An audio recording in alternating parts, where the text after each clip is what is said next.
The knife caught Clara across the shoulder as she threw herself between Silas and her daughter. Blood sprayed across the snow. Lily screamed the first sound she'd made in 6 months, and Clara shoved her toward the tree line. "Run, baby, don't stop." She didn't look back to see if Lily obeyed. Couldn't look back. Silas was already swinging again, that hunting knife gleaming red in the moonlight. Clara ducked, grabbed a rock, smashed it into his face with every ounce of strength her starving body possessed. Silas stumbled, cursed. Blood poured from his shattered nose. Clara ran. "You can't hide from God's will, Clara." Ezekiel's voice echoed across the frozen Wyoming wilderness. "She belongs to the covenant." 3 days running. 3 days bleeding. 3 days praying for a miracle she no longer believed in. Then she saw it through the blizzard, a light. A farmhouse. A chance. Before we continue Clara's desperate journey, I invite you to subscribe and follow this story to the very end. Leave a comment telling me which city you're watching from. I want to see how far across the world this tale of survival and redemption will travel. Clara's blood had frozen to her dress by the time she reached the fence line. "Mama!" Lily's voice was raw from that single scream. "Mama, I can't feel my feet." "I know, baby, I know." Clara gripped her daughter's hand tighter. "See that light? We're almost there." "What if they're bad people too?" Clara didn't answer. Couldn't answer. Because the truth was she had no idea what waited in that farmhouse. Could be salvation. Could be another trap. But the blood was still seeping through her makeshift bandage, and Lily's lips had turned blue, and somewhere behind them, Silas was hunting with that knife and those dead eyes. No choice. No choice at all. "Stay behind me," Clara whispered. "If anything happens, you run. You hear me? You run, and you don't stop. I won't leave you." Lily. I won't. 8 years old. Stubborn as her father. Samuel would have been proud. Samuel would have been alive if she'd run sooner. Clara pushed that thought down deep and kept walking. Come at me. The farmhouse sat alone against the darkness. Smoke curled from the chimney. A single light burned in the window. Then the front door opened. Clara yanked Lily behind her, one hand fumbling for the rock she'd shoved in her pocket. Pitiful weapon. But it was all she had. A man stepped onto the porch. Tall, broad-shouldered, rifle in his hands. "That's close enough." His voice cut through the wind like a blade, deep, cold. The voice of a man who'd forgotten how to be gentle. Clara stopped. Lily pressed against her back, trembling. "Please." The words scraped Clara's throat raw. "Please, we need help." "Lots of people need help. Ain't my concern." "My daughter, she's freezing." "Then find somewhere else to warm her." Clara's legs buckled. She caught herself on the fence post, splinters biting into her palm. The world swam, tilted. "Mama!" Lily grabbed her arm. "Mama, you're bleeding again." The man on the porch didn't move. Clara looked up at him. This stranger with his cold eyes and colder voice, and made a decision. Pride be damned. Dignity be damned. Everything be damned except keeping her daughter alive. She dropped to her knees in the snow. "I am begging you." Tears froze on her cheeks as they fell. "Kill me if you want. Turn me away. But please, please let my daughter stay the night. She's 8 years old. She hasn't eaten in 2 days. She watched her father die. Please, I will do anything. Anything." Silence. The wind howled. Snow swirled between them like a curtain. Then, "Get up." Clara's head snapped up. The man had lowered his rifle. His expression hadn't changed, still hard, still closed, but something in his stance had shifted. "I said get up. Can't carry you both, and your girl ain't big enough to drag you. You'll help us. I'll let you in." He turned toward the door. Helping is a different conversation. His name was Caleb McAllister, and he'd been a doctor once. Clara learned this while he cut away her blood-soaked dress, his movements clinical, detached, like she was livestock instead of a woman. "Hold still. I'm trying." "Try harder. Needles going in." No warning, no gentleness. Just the sharp bite of steel through flesh, and Clara's teeth clamping down on her own arm to keep from screaming. Lily sat in the corner watching. She hadn't spoken since they'd entered the house. That brief burst of words outside had cost her something, and now she'd retreated behind her walls again. She clutched Daisy to her chest, the ragdoll Samuel had given her the night everything changed. "Keep Daisy safe," he'd whispered, blood bubbling on his lips. "And Daisy will keep you safe." Lies. Pretty lies from a dying man. But Lily held on anyway. "Your husband do this." Caleb's voice broke through Clara's haze of pain. "What?" He nodded at her shoulder. At the knife wound. At the older scars beneath it, scars she'd hoped were hidden. "No," Clara hissed as the needle pierced again. "My husband is dead." "Then who? Does it matter?" "Matters if they're coming here." Clara met his eyes. Gray. Hard. Unreadable. "They're coming. They're always coming." Caleb's hands didn't falter. He tied off the last stitch, reached for clean bandages. How many? 4, maybe 5. Armed? Yes. And they want what you? The girl. Clara's throat closed. She glanced at Lily, still silent in the corner, still clutching that ruined doll like a lifeline. Both. They want us both.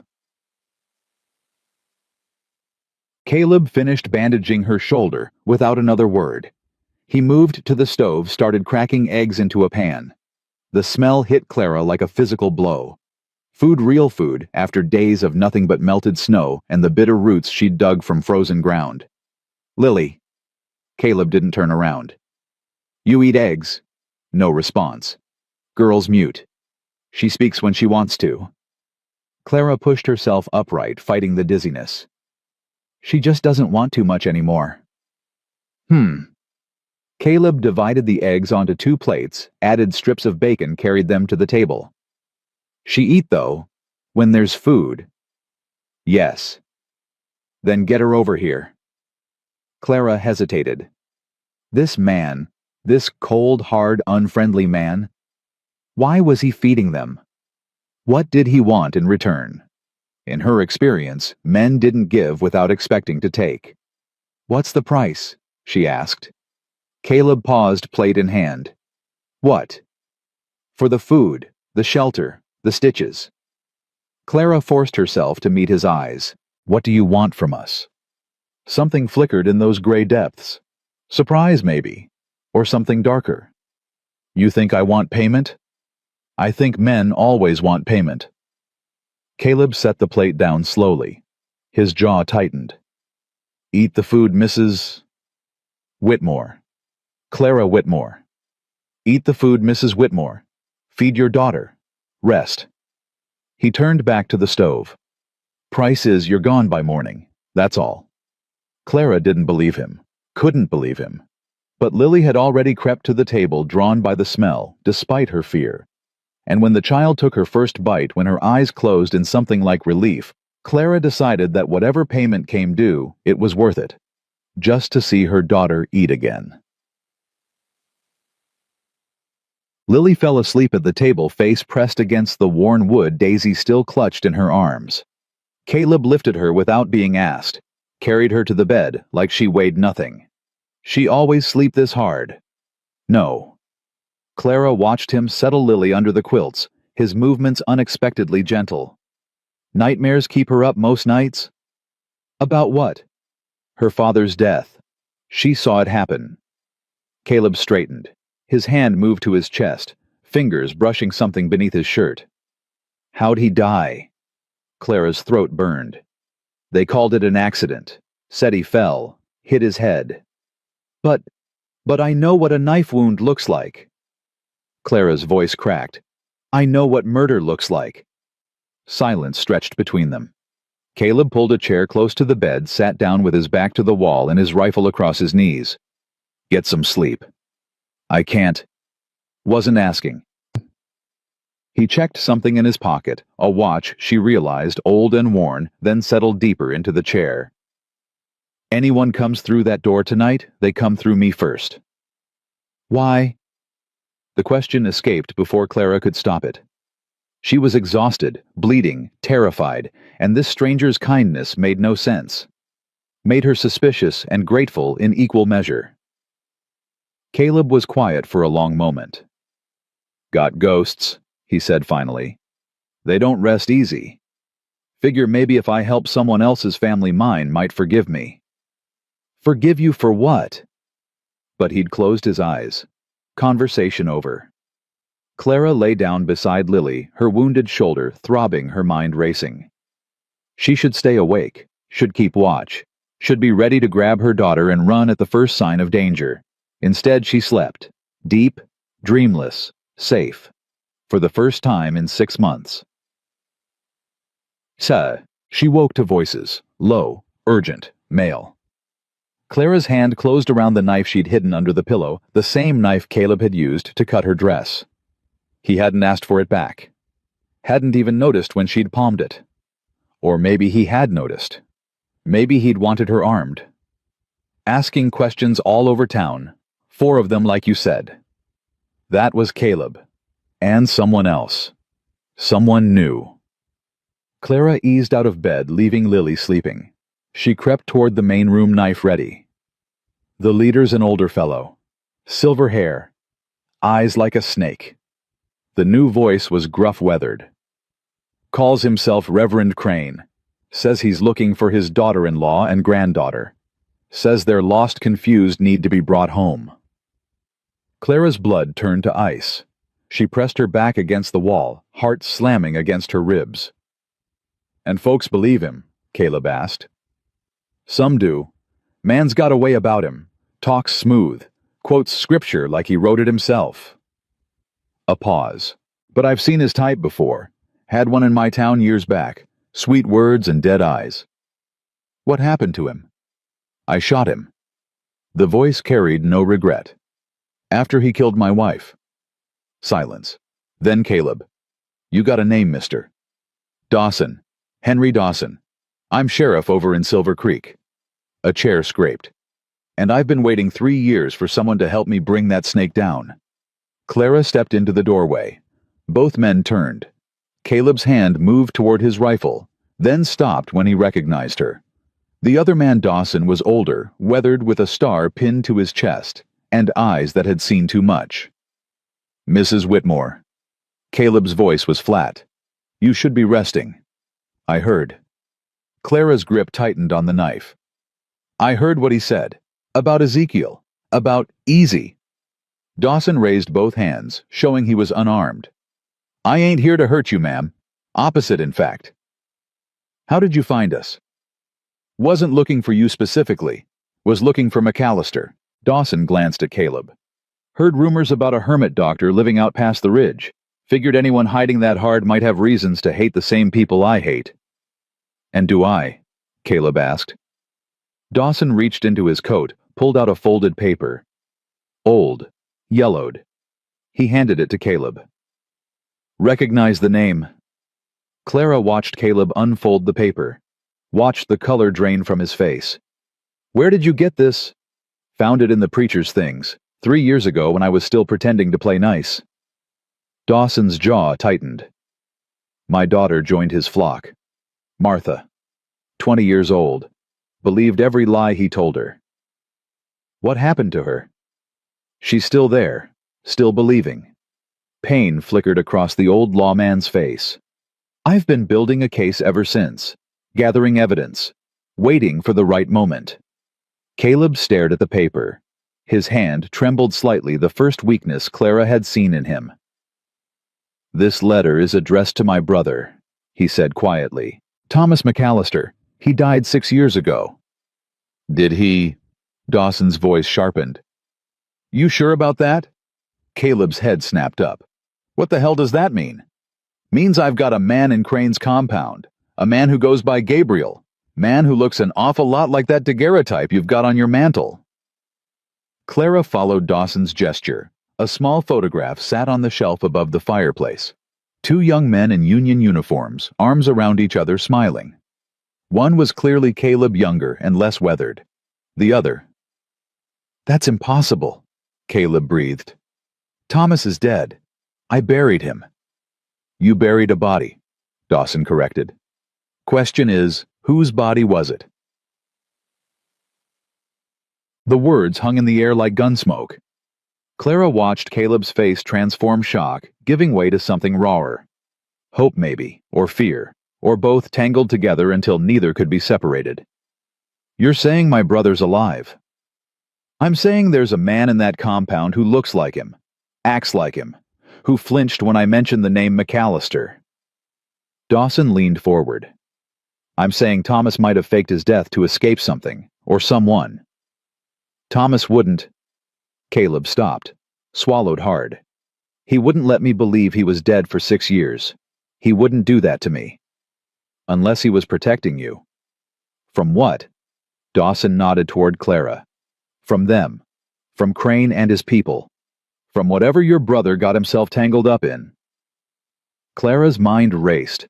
She remembered the stories Samuel had told her before his father had twisted him into something unrecognizable. Stories about the early days of the Covenant. About the founding members. There was someone, she said slowly. Before I joined, Samuel mentioned him once, a man who questioned Ezekiel's teachings. Who tried to leave? Both men turned to her. What happened to him? Caleb demanded. Ezekiel said he died, said God struck him down for his faithlessness. Clara met Caleb's eyes. But Samuel said it different when he was drunk. Said the man didn't die. Said Ezekiel gave him a choice: stay and serve or watch his family burn. Caleb went white. His family. That's what Samuel said. Clara's voice softened. I didn't know what it meant then. Didn't know who the man was. But if your brother, if Thomas... He joined to protect me. The words came out broken. Son of a bitch. He let me think he was dead so Ezekiel wouldn't come after me. That's my guess, Dawson said quietly. And it's why I'm here, McAllister. Not just for my daughter, not just for the women and children trapped in that compound, but for your brother. For everyone who deserves a chance to get free. Caleb stood abruptly. His chair crashed backward. I need... He stopped, started again. I need air. He grabbed his coat. His hat yanked open the door.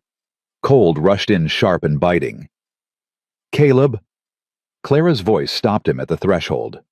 Whatever you're thinking, don't do it alone. Please. He didn't turn around. I've been alone for 6 years, Mrs. Whitmore.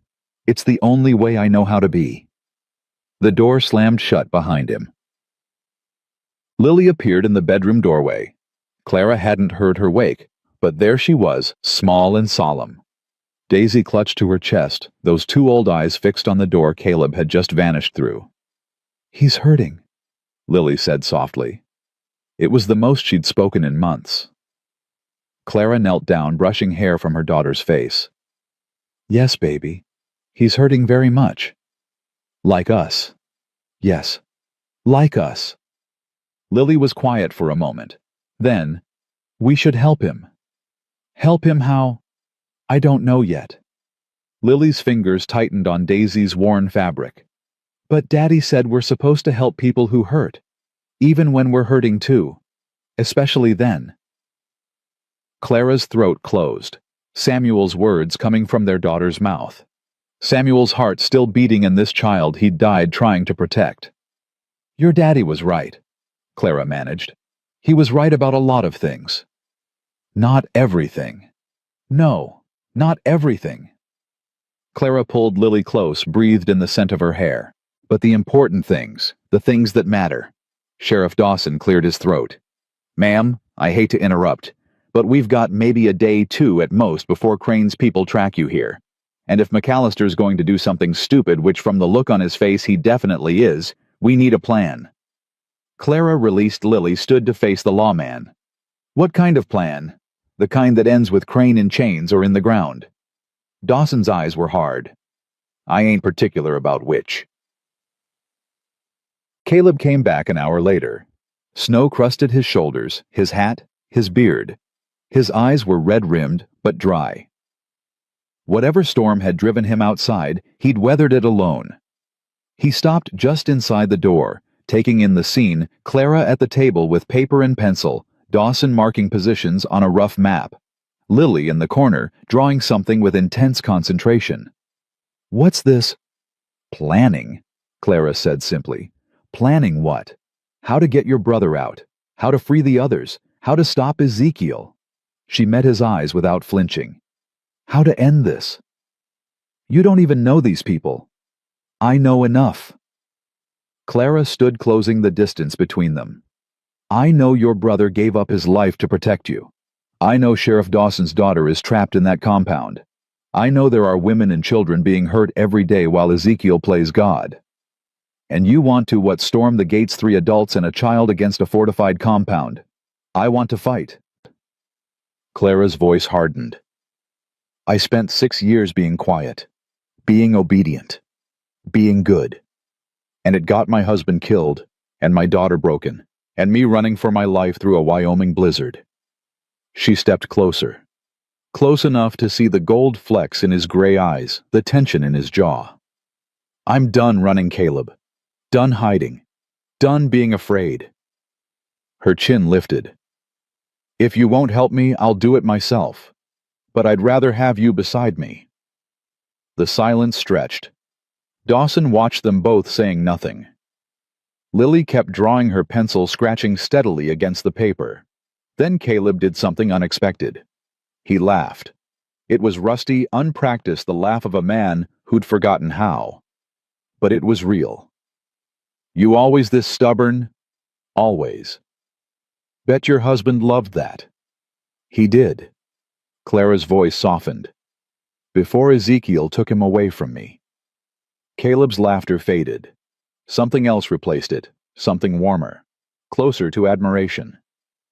"All right, Mrs. Whitmore. You want to fight?" He shrugged off his snow-covered coat, tossed it over a chair. "Let's fight." They planned through the night. Dawson knew the compound's layout. 3 years of careful observation had given him that much. 2 main buildings, a dozen smaller structures. Guards posted at all hours. Ezekiel's personal quarters, in the largest building, always surrounded by his most devoted followers. "The weak point is the eastern fence," Dawson explained, pointing to his map. "It backs up against the creek. During spring melt, the water undermines the posts. They patch it, but it's never solid." "How do you know that?" Caleb asked. "Because I've been sending messages to my daughter through that gap for 2 years. Dawson's voice roughened. "She won't leave, says she's happy there, but she keeps responding, keeps meeting me at the fence." "She's been brainwashed," Clara said quietly. "It's what Ezekiel does. He makes you believe you chose it, makes you think the cage is freedom." "How'd you break free?" Clara's hand moved unconsciously to her shoulder, to the scar beneath her bandage. "They killed my husband, right in front of our daughter." Her voice didn't waver. "Hard to believe in paradise when you're covered in your husband's blood." Lily's pencil stopped moving. Everyone turned to look at her. The child stood up, slowly, walked to the table, placed her drawing in the center. Clara's breath caught. It was the compound. Detailed, precise, far more accurate than an 8-year-old should be able to render. Buildings and fences and pathways, all from a perspective high above bird's-eye view. But that wasn't what made Clara's heart stop.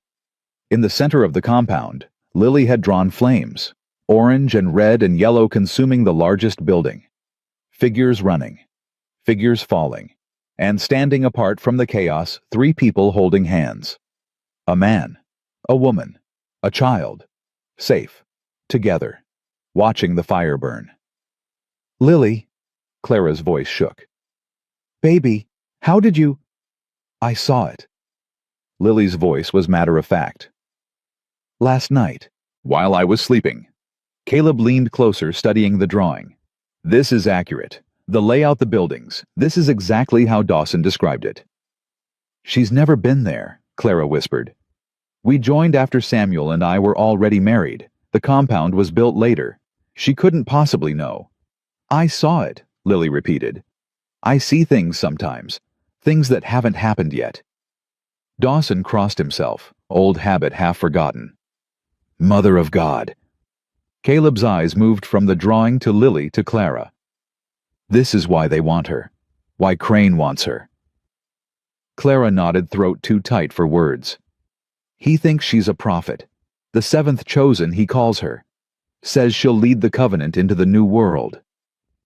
Clara gathered Lily against her protective fierce. He wanted to prepare her, purify her. What does that mean? Dawson asked. Purify. Clara couldn't answer.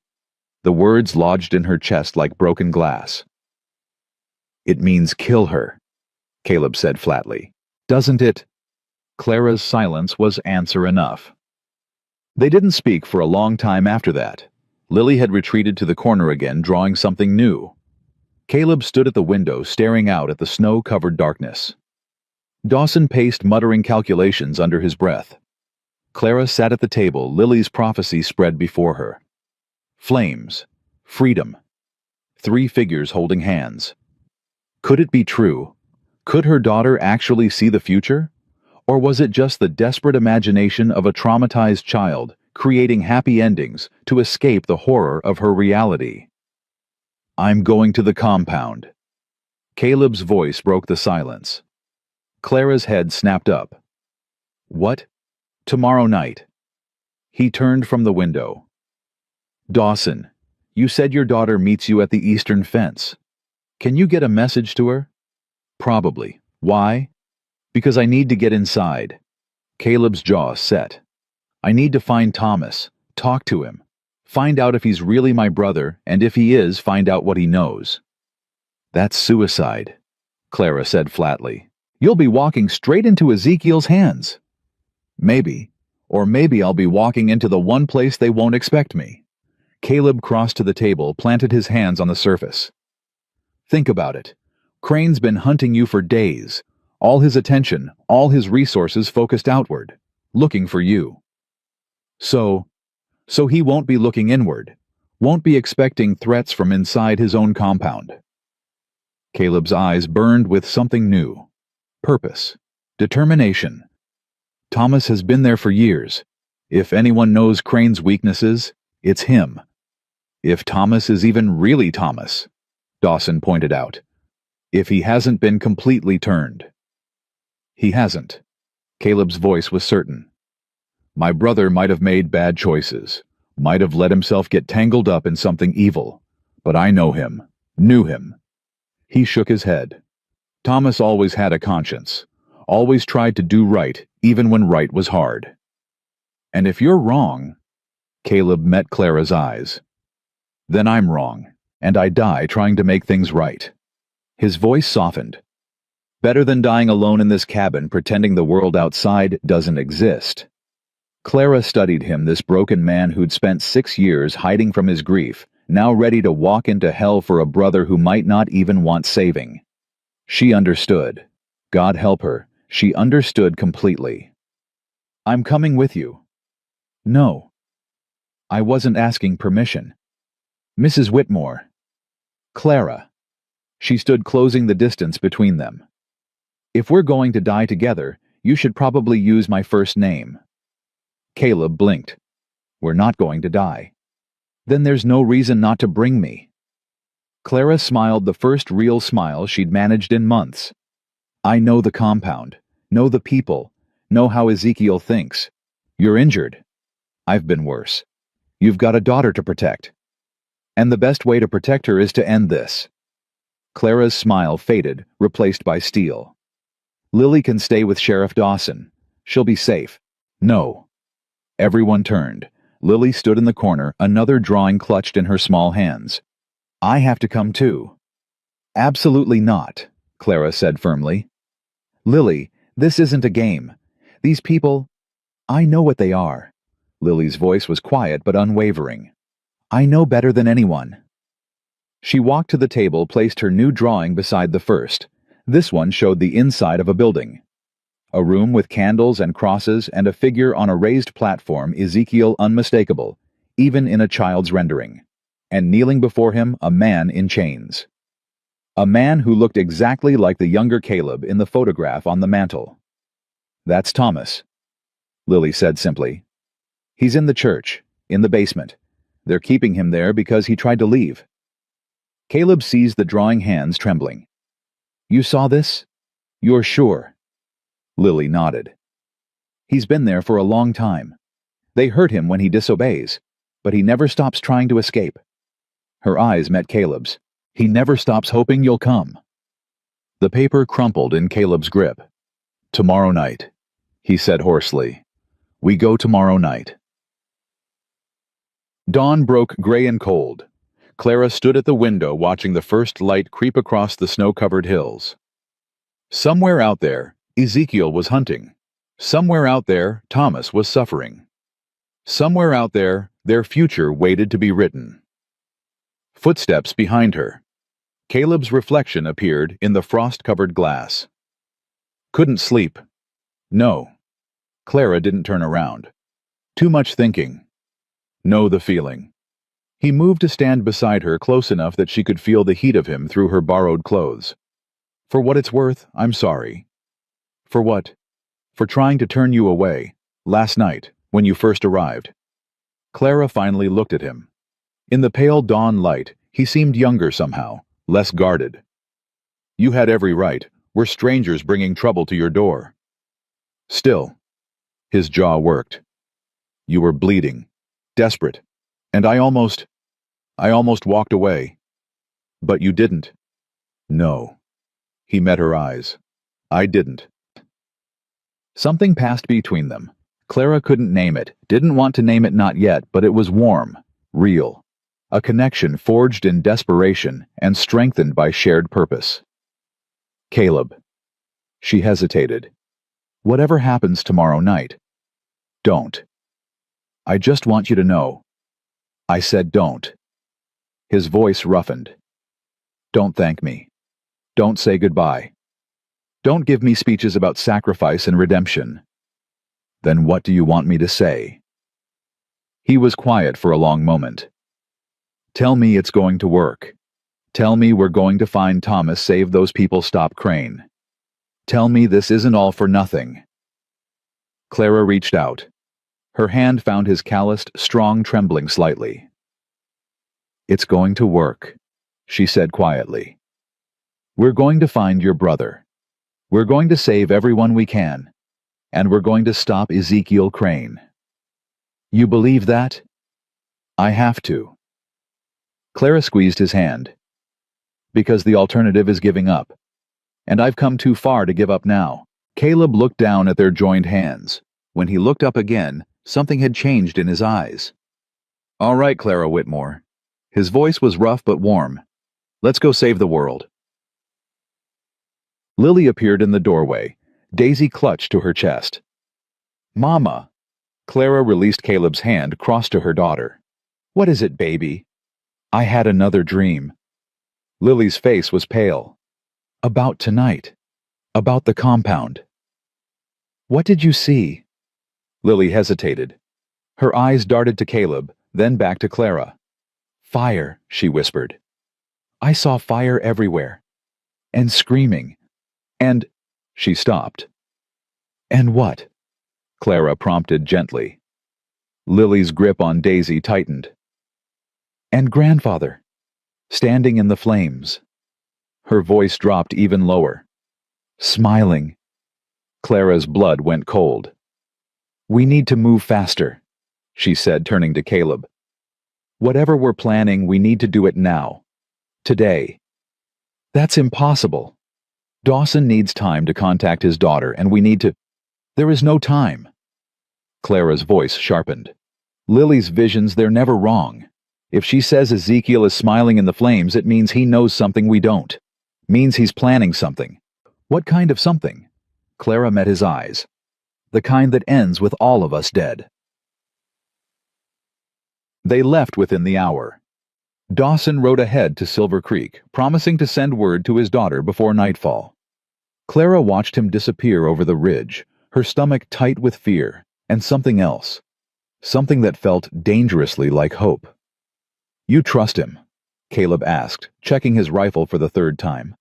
I trust he wants his daughter back. Clara pulled on the coat Caleb had given her, too big smelling of wood smoke and leather. That's enough for now. And if he's wrong, if his daughter's too far gone to help us, then we find another way. Clara met his eyes.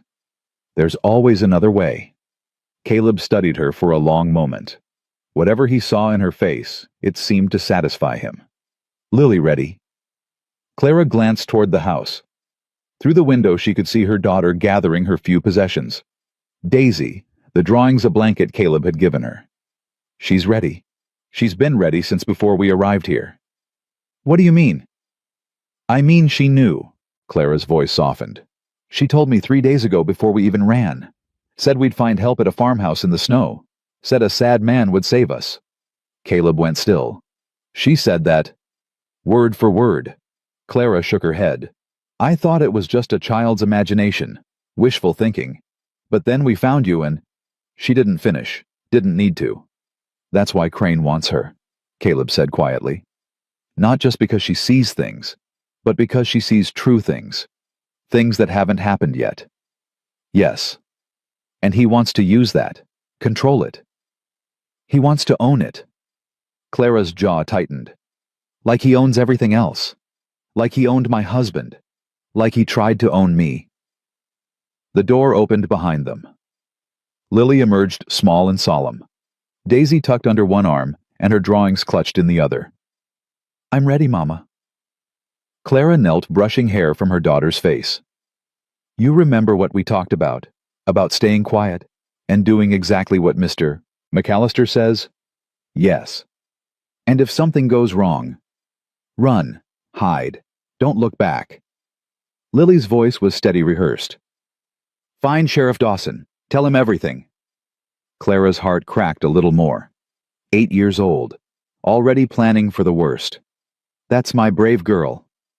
Lily's eyes moved to Caleb, standing silent behind her mother. He's scared too, she said matter-of-factly, but he's pretending he's not. Caleb's eyebrows rose. That's so... Yes.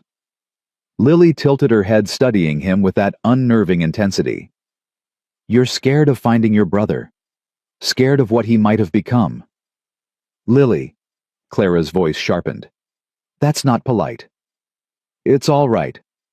Caleb crouched down to Lily's level, bringing his eyes to hers. She's right. I am scared. Why? Because I loved my brother. Still love him.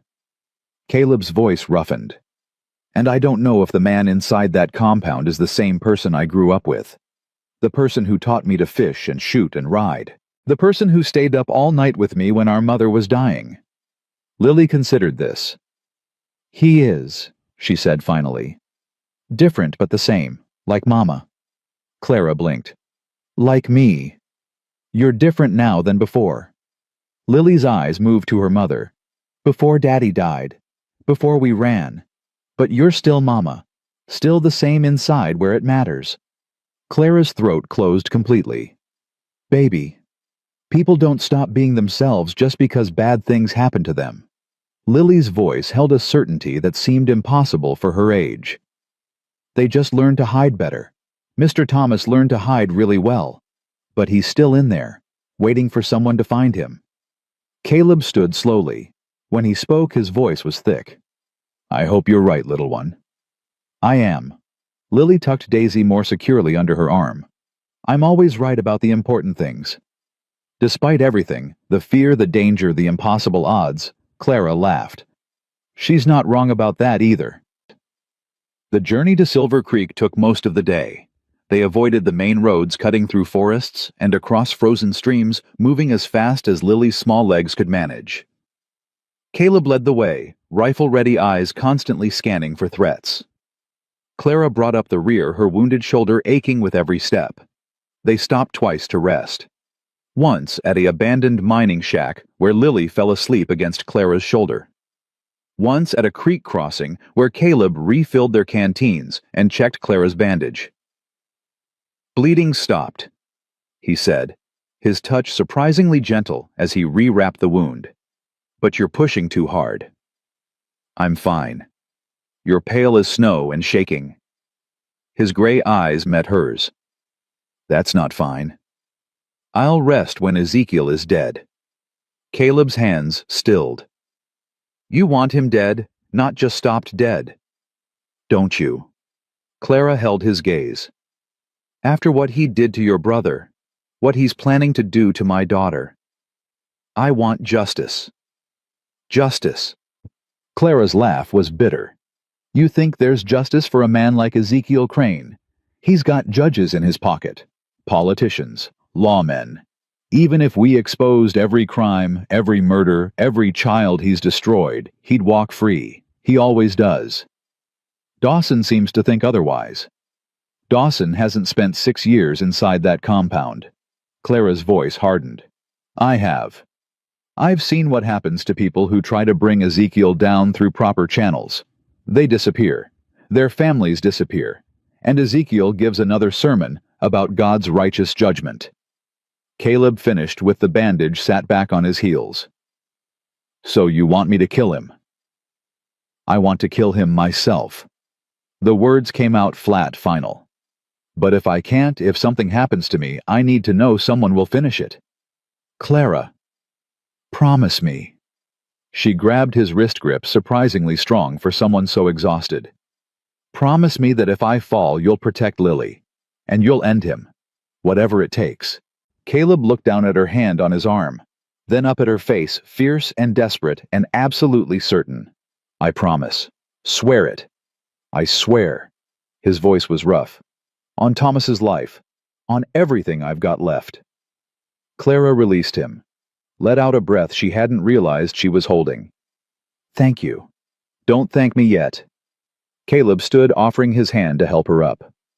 We've still got a long way to go. They reached the outskirts of Silver Creek as the sun began to set. The town was small, but busy miners and merchants and families going about their evening routines, oblivious to the 3 strangers watching from the tree line. Dawson's place is on the north end, Caleb said quietly. Past the church, blue shutters, and the compound. 5 miles west, past the old mill. His jaw tightened. I can see the smoke from here. Clara followed his gaze. Sure enough, a thin column of gray rose against the darkening sky, marking the location of the Covenant of Light, marking Ezekiel's domain. How do we get in without being seen? We don't. Caleb started moving again, keeping to the shadows. We walk right through the front gate. Clara grabbed his arm. What? Think about it. He turned to face her. Crane's men are looking for a woman and child traveling alone, running scared, hiding from the law. We are hiding from the law. But they don't know about me. Caleb's eyes gleamed with something like satisfaction. Far as Crane knows, I'm just a hermit doctor living alone in the mountains. No connection to you, no reason to suspect. You're suggesting we pretend we don't know each other. I'm suggesting I go in first, alone. Tell them I'm interested in joining, get the lay of the land, find Thomas, figure out the best way to get everyone out. That's insane. It's the only plan that might actually work. And what are Lily and I supposed to do while you're playing convert? Caleb hesitated. His eyes moved to Lily, who had stopped a few feet away, watching them with that uncanny stillness. You stay with Dawson. Stay hidden. Wait for my signal. What signal? I'll figure something out. Clara stared at him, torn between fury and admiration. You're making this up as you go along, aren't you? Mostly. The ghost of a smile crossed his face. But I've been making things up for 6 years. Got pretty good at it. And if you're caught, if Ezekiel sees through you, then you take Lily and run. Get to Denver. Find the federal marshals. Tell them everything. Caleb. Clara. He stepped closer, close enough that she could see the gold flecks in his gray eyes, the day's worth of stubble on his jaw. I spent 6 years hiding from this, pretending my brother was dead, pretending I couldn't make a difference. I'm done pretending. This isn't about pretending. This is about survival. No. His voice softened. This is about doing what's right, finally, after all this time. Clara wanted to argue, wanted to shake him, scream at him, make him see how stupid and reckless this plan was. But she also understood. Understood the weight of years spent running. understood the desperate need to stop, turn around, face the thing that had been chasing you. "You better come back," she said finally, planning on it. "I mean it, Caleb. You better come back to us." Something shifted in his expression. His hand came up, almost touching her face, before he caught himself. "I'll come back," he said quietly. "I promise." They found Dawson's house just after dark. The sheriff met them at the back door, ushering them inside with quick, nervous movements. "You're late. I was starting to think we took the long way." Caleb moved to the window, checking the street outside. "Anyone follow you from the compound?" "No." Martha was careful. Dawson's face creased with worry and hope. "She'll help. Said she's been waiting for a chance to get out. Just needed a reason. And now she has one. Now she knows there's a plan. That her father hasn't given up on her." Dawson turned to Clara. "She remembers you, Mrs. Whitmore, from before. Said you were kind to her." Clara's stomach dropped. Martha Jenkins. The girl with the red hair. That's her. She was one of Ezekiel's favorites. Clara's voice flattened. He used to call her his morning star. Dawson flinched like he'd been struck. "I know what he did to her. He stopped, breathed. "That's why she needs to get out. Why all of them need to get out." "How many are there?" Caleb asked. "Believers, I mean. True believers." "Maybe 20, 30 at most. The rest are like Martha, trapped, scared, going along to survive. And his inner circle, the ones who actually run things. 4 or 5. His brother Silas is the worst. Does all the dirty work while Ezekiel keeps his hands clean." Dawson's jaw tightened. "And there's another one. Gabriel, second in command." Caleb went very still. "Tell me about Gabriel." "Quiet. Keeps to himself. Been with the Covenant almost since the beginning." Dawson frowned. "Why?" "Because Gabriel is my brother."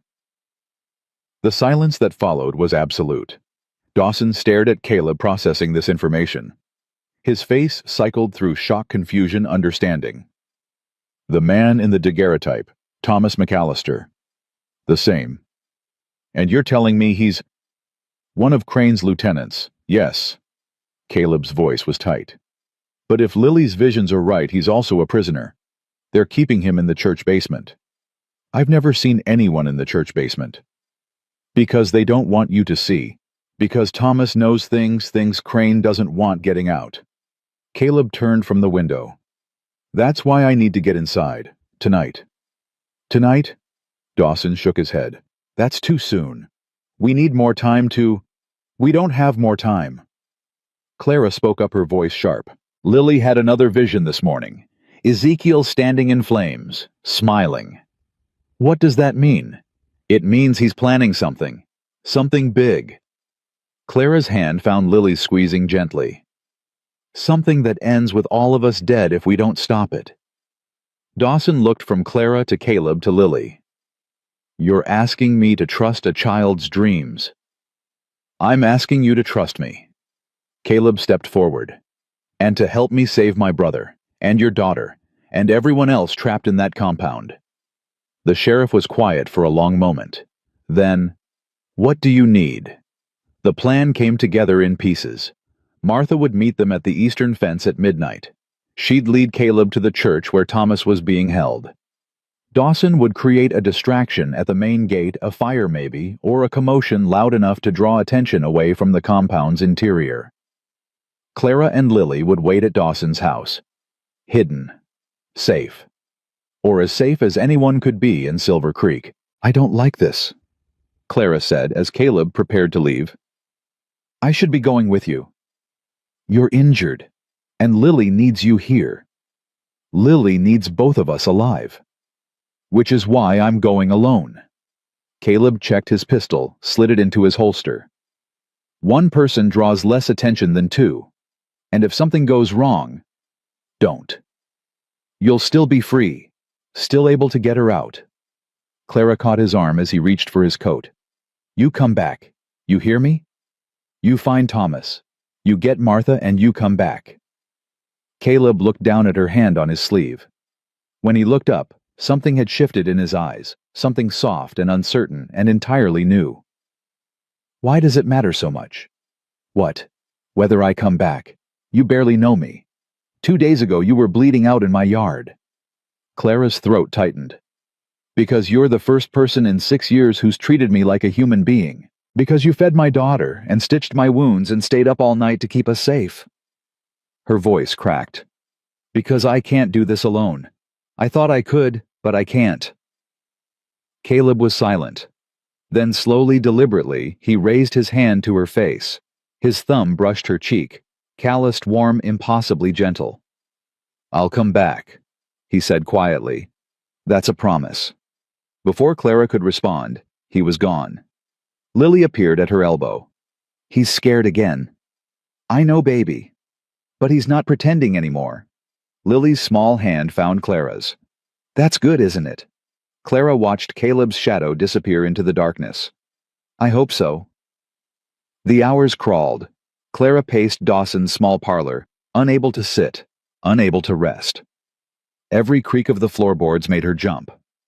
Every gust of wind against the windows sounded like approaching footsteps. Lily sat by the fire drawing. Always drawing. Mama. Her voice was soft. Come look. Clara crossed to her daughter's side, looked down at the paper in Lily's lap. It was the church again, but different this time. The flames were smaller, contained. And standing outside the burning building were 5 figures, not 3. Clara, Lily, Caleb. And 2 others. A man who might have been Thomas, older, thinner, but recognizable from the daguerreotype. And a young woman with long hair, Martha. They're all going to make it, Lily said quietly. All of them. You're sure? I'm sure. Lily looked up, her eyes clear and certain. But something else is coming. Something I can't see yet. What do you mean? It's like fog, covering part of the picture. Lily's small face creased with frustration. I can see the fire, the escape, the 5 of us together. But after that... She shook her head. After that, everything goes dark. Clara's blood chilled. Dark how? I don't know. Lily set down her pencil. It's never happened before. Usually I see everything all the way to the end. But this time, maybe it means there are choices still to be made. Clara kept her voice calm, reasonable. Maybe the future isn't decided yet. Maybe. Lily didn't sound convinced. Or maybe something bad is going to happen. Something so bad I can't make myself see it. Clara pulled her daughter close, held her tight. Nothing bad is going to happen. We're going to get out of this, all of us. Promise. Clara closed her eyes. Could she promise? Could anyone promise safety in a world where men like Ezekiel Crane held power? I promise I'll do everything I can to protect you, she said finally. Everything I have, everything I am. That's not the same as promising we'll be okay. No. Clara pressed a kiss to Lily's hair. But it's the best I can do. Gunshots. Clara was on her feet before the sound finished echoing, pulling Lily behind her, the knife appearing in her hand like magic. Stay low, she hissed. Against the wall. The shots came from the west, from the direction of the compound. Too soon, far too soon. Clara crossed to the window, peering through the gap in the curtains. In the distance, she could see lights moving, torches maybe, or lanterns flickering against the darkness like angry stars. The front door burst open. Clara whirled, knife raised, ready to fight to the death. Dawson stood in the doorway, breathing hard, blood running from a cut on his forehead. We have to go, now. What happened? Where's Caleb? Trapped. Dawson grabbed a rifle from the wall, shoved a pistol into Clara's hands. Martha was followed. They knew we were coming. How? Does it matter? He was already moving toward the back door, checking the alley beyond. They're coming here next. 5 minutes, maybe less. Clara's mind raced. Think. The church. You said Thomas is in the church basement. Forget Thomas. Forget Caleb. We need to... I'm not leaving him. Mrs. Whitmore. I'm not leaving him. Clara's voice cut like steel. He went in there for us. For my daughter. I won't abandon him. Then you'll die, and your daughter will die, and everything, all of this will be for nothing. Clara hesitated. Lily's hand found hers, small, warm, trusting. Mama. The child's voice was steady. He's still alive. I can feel it. Lily. He's alive, and he needs us. Lily's eyes met Clara's. We can't leave him. You know we can't. Clara looked at her daughter, this impossible child who saw the future, who'd survived horrors no 8-year-old should face, who still believed in saving people despite everything. Then she looked at Dawson. Show me how to get to the church. You're insane. Show me, or I'll find it myself. Dawson stared at her for a long moment. Clara saw the calculation in his eyes, the weighing of risks, the assessment of odds. Then he swore under his breath. Through the mill. There's a passage, old smuggling route from the mining days. Comes out near the church's back entrance. Will you take us? No. He checked his rifle one last time. But I'll make damn sure they're looking the other way while you go. Clara nodded. It would have to be enough. Lily, stay close to me. Don't let go of my hand, no matter what. I won't, Mama. Dawson. Clara met the sheriff's eyes. Thank you. For everything. Don't thank me yet. He moved to the back door, cracked it open, scanned the darkness beyond. Clear. Go now. Straight through the trees, then left at the old mill. You'll see the passage looks like a storm cellar. Clara gathered Lily against her side. What about Martha? Pain flickered across Dawson's face. She's in God's hands now. All of them are. He slipped out into the night. A moment later, Clara heard gunfire, deliberate, measured, drawing attention away from the house. Away from them. Now, Lily, run! They ran. Through the darkness, through the trees, through the biting cold that stole Clara's breath and numbed her wounded shoulder. Lily kept pace beside her small legs, pumping. Daisy clutched so tight the rag doll's seams were probably splitting. The mill loomed ahead, abandoned, decrepit, its water wheel frozen solid in the winter stream. Clara found the passage where Dawson said it would be. A cellar door half hidden by snow and dead brush. She yanked it open. Stairs descended into blackness. Mama. Lily's voice was barely a whisper. I'm scared. I know, baby. I'm scared too. Clara squeezed her daughter's hand. But we're going to find Mr. McAllister. And then we're all going to get out of here together. Promise. Clara thought of Caleb's face in the lamplight, his hands gentle on her wound, his voice rough with emotion, swearing to come back. Promise. They descended into the dark. The passage was narrow, damp, ancient. Clara felt her way along the walls, one hand trailing cold stone, the other gripping Lily's fingers like a lifeline. She could hear sounds above them, muffled shouts, running footsteps, the crack of gunfire. Dawson's distraction was working. But for how long? Mama, light ahead. Lily was right. A faint glow appeared in the distance, flickering and unsteady. Torchlight. Or candlelight. Clara slowed, pulling Lily behind her. The pistol felt heavy in her hand, unfamiliar, but she remembered the basics. Point. Shoot. Don't hesitate. The passage ended at another door, heavy wood iron hinges, a gap at the bottom, letting light seep through. Clara pressed her ear to the wood. Voices. At least 2, maybe 3. Male. Can't find them. Dawson's causing chaos at the gate, and the woman's disappeared. She's here somewhere. Crane's certain. Crane's certain about a lot of things. Doesn't make them true. Careful. Talk like that gets people sent to the basement. Footsteps. Moving away. Clara counted to 30, to 60. Then she eased the door open. A cellar. Stone walls, dirt floor barrels, stacked in corners. A single torch, guttered in an iron bracket, casting dancing shadows across the space. Empty.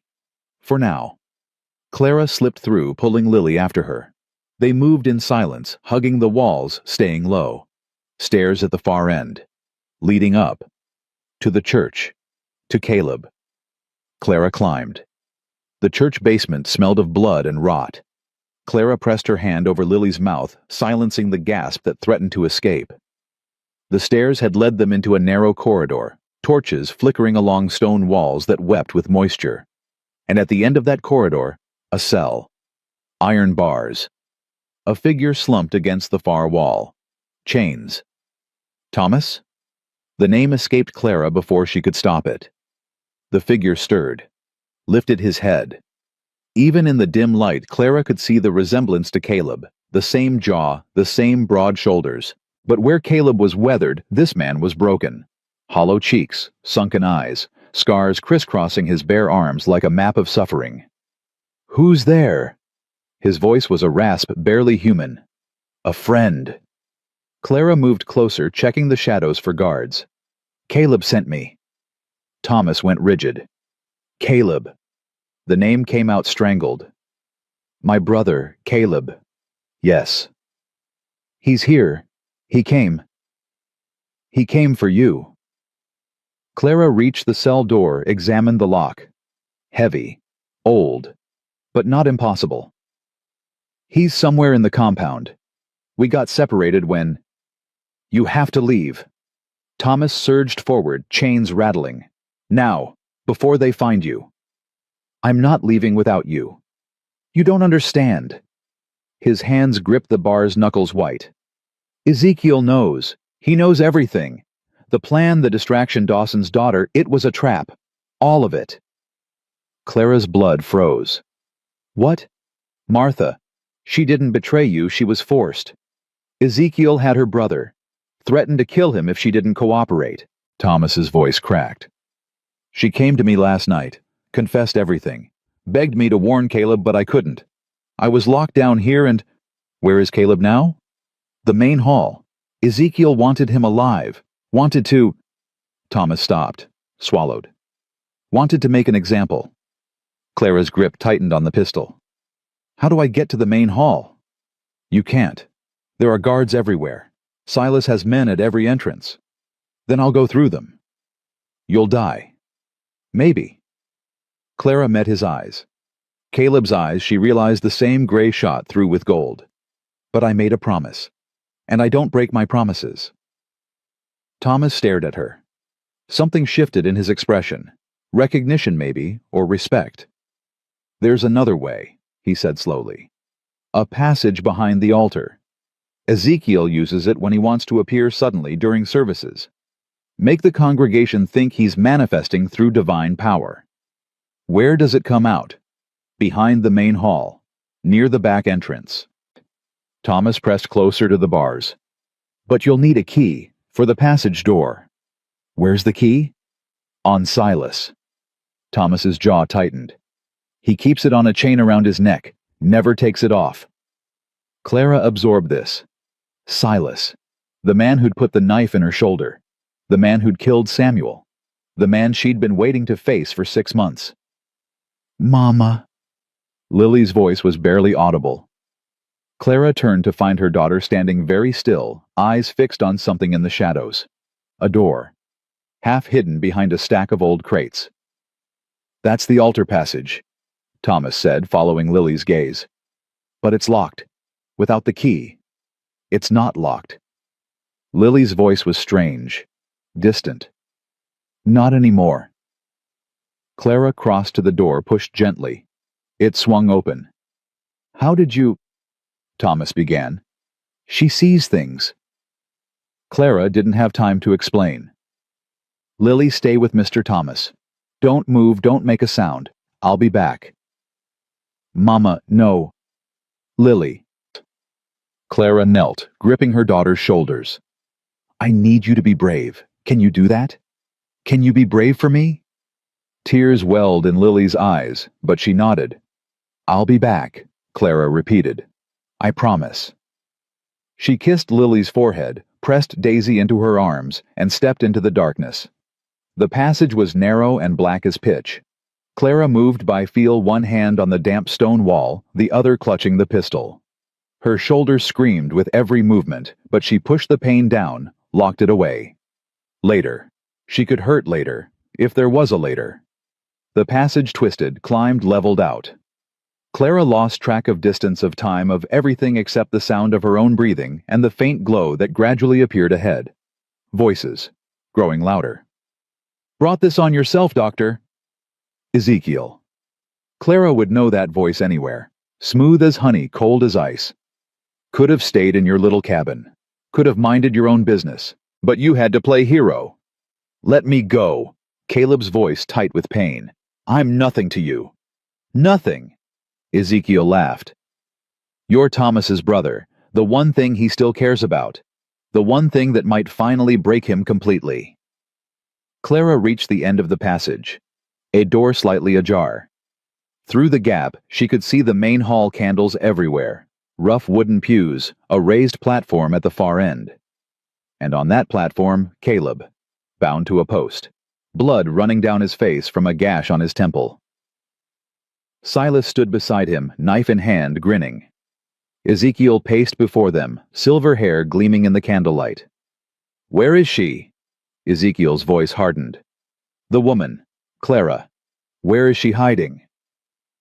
"Go to hell." Silas's fist connected with Caleb's jaw. His head snapped back, blood spraying. "Wrong answer."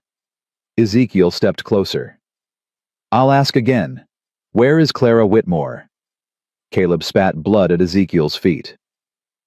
"I don't know." "You're lying." "I'm not." Caleb lifted his head, met Ezekiel's eyes with something like defiance. "She ran. I told her to run, and she did. She's probably halfway to Denver by now." "Is that what you think?" Ezekiel smiled the smile Lily had described. The smile of a man standing in flames. "Then I have disappointing news for you, Doctor. She's not in Denver. She's not even outside these walls." Clara's heart stopped.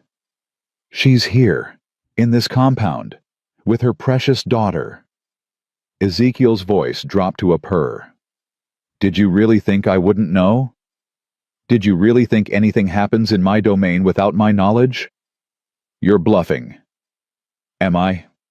Ezekiel snapped his fingers. A door opened at the side of the hall. Two men entered, dragging someone between them. Martha Dawson, barely conscious, her face swollen with bruises. Miss Dawson was kind enough to share some information before she lost the ability to speak clearly. Ezekiel didn't even glance at the beaten woman. "It seems there's a passage under the old mill, a passage that leads directly to my church." Clara's grip on the pistol went slick with sweat. "So you see, Doctor, your sacrifice was meaningless. Your little rescue mission was doomed from the start." Ezekiel spread his hands. "But I'm a merciful man. Tell me where Clara is hiding, exactly where, and I'll make your death quick, painless. And if I don't? Then Silas will take his time." Ezekiel's smile widened. He's been looking forward to finishing what he started with Mrs. Whitmore. And afterward, well, your brother has been disappointingly resistant to my teachings. Perhaps watching you die slowly will remind him of his proper place. Caleb's face drained of color. "Leave Thomas alone." "That's not how this works." Ezekiel turned away, dismissive. "Silas, begin." Silas raised the knife. Clara stepped through the door. "Looking for me." Every head in the room turned. Clara stood in the entrance to the altar passage, pistol raised, heart pounding so hard she could feel it in her teeth. Ezekiel's eyes widened, then narrowed, then curved with something like delight. "Clara, my dear wayward daughter." He opened his arms as if welcoming a lost lamb. "You came back to us." "I came for him." Clara nodded toward Caleb. "Let him go." "Or what?" Ezekiel's voice dripped with amusement. "You'll shoot me with that little pistol before Silas puts a knife in your throat." Clara's aim didn't waver. "Maybe, maybe not, but I'll take at least one of you with me." Such fire, such spirit. Ezekiel shook his head slowly. "Samuel never could tame you, could he? I told him from the beginning, some women are too wild, too dangerous. They need to be broken completely or put down like rabid dogs." "Like you put down Samuel." Silence. Ezekiel's smile flickered, just for a moment. Samuel died in an accident, a tragic fall. Everyone saw. Everyone saw what you wanted them to see. Clara's voice steadied. But I know the truth. Lily knows the truth, and so does Thomas. Thomas. Ezekiel spat the name. Thomas is a broken man, a failure. His testimony means nothing. His testimony means everything. Clara took a step forward. Because he has proof. Documents. Names. Dates. Every crime you've ever committed, every person you've ever destroyed, it's all written down, and it's already on its way to the federal marshals in Denver. Ezekiel's face went very still. You're lying. Am I? Clara smiled a hard, dangerous smile she'd learned from 6 years of surviving in his shadow. Dawson's been planning this for 3 years. His daughter was never really yours. She was feeding him information the whole time. Every secret, every sin, all of it. That's impossible. Is it? Clara gestured at Martha, still slumped between the guards. Ask her, if she can still speak. Ezekiel's mask cracked. For the first time since Clara had known him, she saw real fear in his eyes. Then it was gone, replaced by something far worse. Rage. Kill her! Ezekiel's voice dropped to ice. Kill her now! Silas moved. Clara fired. The bullet caught Silas in the shoulder, spinning him sideways. He roared in pain, dropped the knife, clutched his arm. Clara was already moving. She grabbed a candlestick from the altar, swung it at the nearest guard. He went down hard. Caleb. She threw him the knife Silas had dropped. Cut yourself free. Chaos erupted. Guards poured in from every entrance. Ezekiel was screaming orders, his composure completely shattered. Martha had collapsed, forgotten in the confusion. Clara fired again. Missed. Fired once more. Click. Empty. Silas was on his feet, blood streaming from his shoulder, face twisted with murder. You shot me, he snarled. You actually shot me. Should have aimed higher. He lunged. Clara dodged barely. Her wounded shoulder screamed as she hit the floor, rolled, came up with the empty pistol still clutched in her hand. Silas kicked it away, grabbed her by the throat, lifted her off the ground like she weighed nothing. I'm going to kill you slow, he breathed. Make you suffer the way you made me suffer. Let her go. Silas froze. Caleb stood behind him, knife pressed to the big man's throat. I said let her go. You won't do it. Silas's grip tightened on Clara's throat. You're soft, weak, just like your brother. My brother survived 6 years in this hellhole. Caleb's voice was flat. That's not weakness. That's strength you can't even imagine. He survived because he obeyed, because he broke. He survived because he was waiting. The knife pressed harder. Waiting for the right moment. Waiting for help to come. And you think you're that help? Silas laughed. One broken doctor and a dying woman. Not just us. A new voice. From the back of the hall, everyone turned. Thomas stood in the doorway. He looked nothing like the broken man Clara had left in the basement cell. His shoulders were straight, his eyes clear, his hands steady on the rifle he'd somehow acquired. And beside him, small and fierce and absolutely unafraid, stood Lily. Let my mama go, Lily said clearly. Or he'll shoot you. Silas hesitated. His grip on Clara's throat loosened slightly. The child? He breathed. Ezekiel. It's the child. I know. Ezekiel's voice came from somewhere behind Clara. I can see her. Clara twisted in Silas's grip, trying to see. Ezekiel had retreated to the far end of the platform, surrounded by guards, his silver hair wild, his eyes burning. Lily. His voice shifted, became soft, coaxing. Lily, child. Come to grandfather. There's nothing to be afraid of. Lily didn't move. Your mother is confused, sweetheart. She doesn't understand. But you understand, don't you? You see the truth. I see you. Lily's voice was steady. I see what you really are. And what is that? A monster. Lily stepped forward, and Thomas's hand moved to her shoulder, protective. A monster wearing a man's face. You hurt people. You kill people. And you tell yourself it's for God, but it's not. It's for you. It's always been for you. Ezekiel's face contorted. You ungrateful little... Lily tells the truth. Thomas spoke for the first time, his voice stronger than Clara had heard it. She always has. It's why you wanted her, Ezekiel. Not because she's chosen.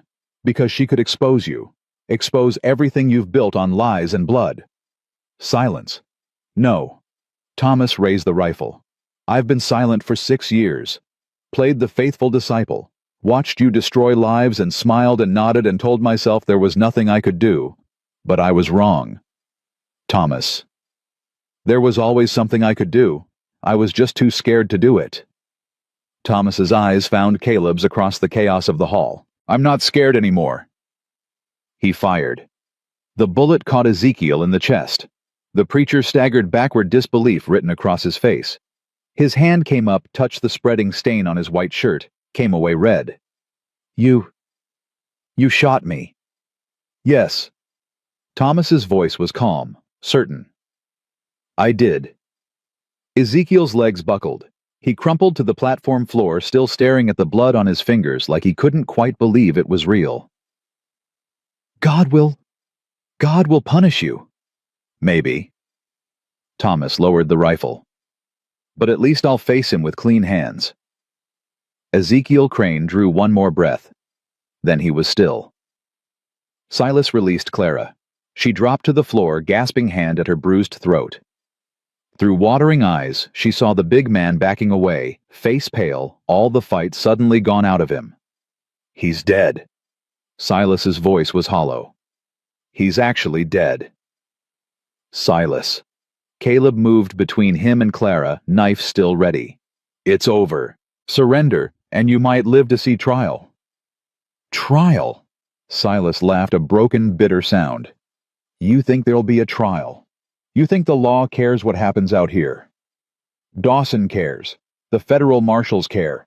There are still good people in this territory. Good people. Silas looked around the hall at the stunned guards, at the followers frozen in shock at the body of the man who'd controlled them all. There are no good people. Not really. Just people who haven't been broken yet. He drew a knife from his boot. For one terrible moment, Clara thought he was going to attack. Instead, he put the blade to his own throat. Silas, don't... Caleb started forward. Too late. The knife slashed. Silas fell. Clara turned away, pulling Lily against her, shielding the child from the sight. But Lily wasn't looking at Silas.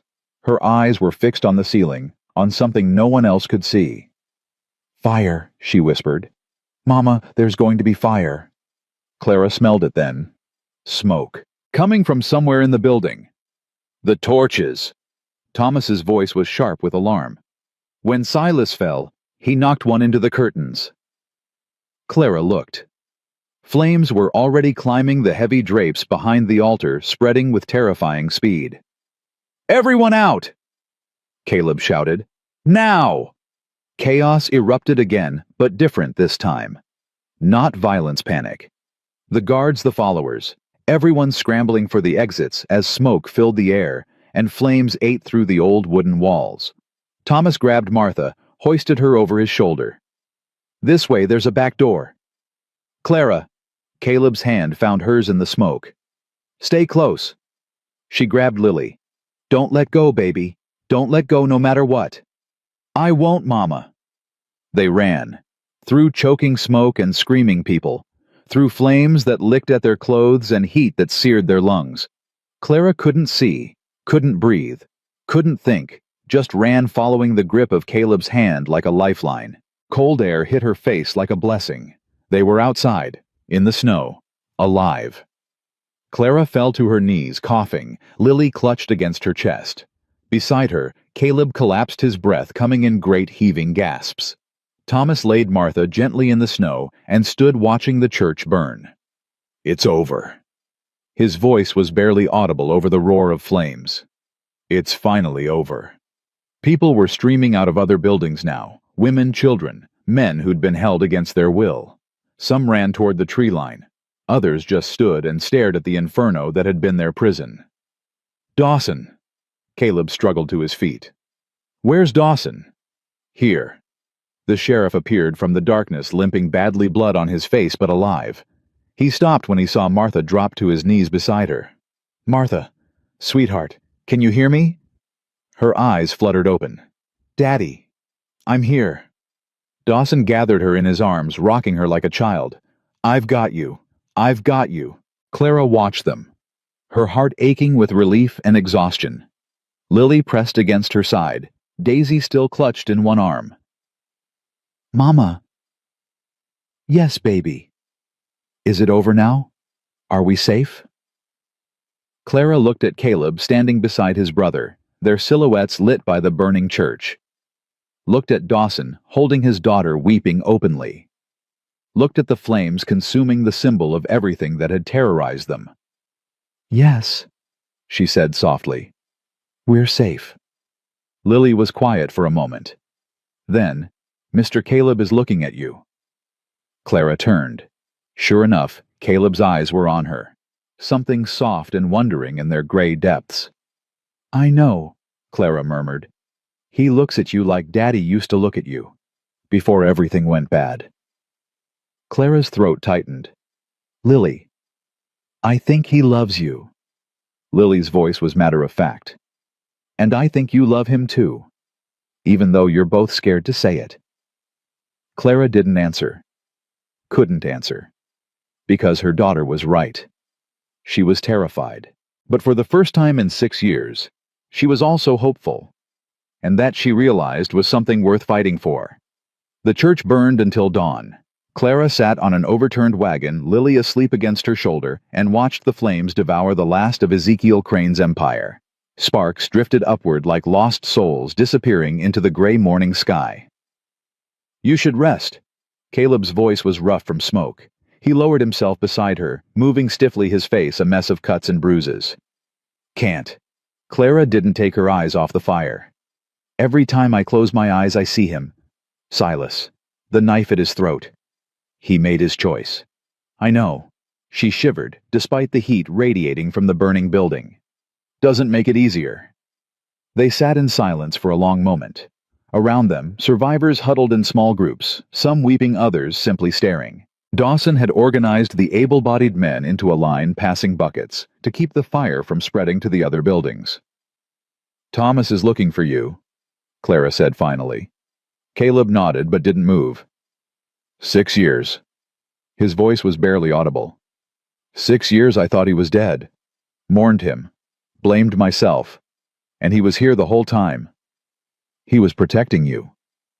I didn't need protecting. I needed my brother." Clara turned to look at him.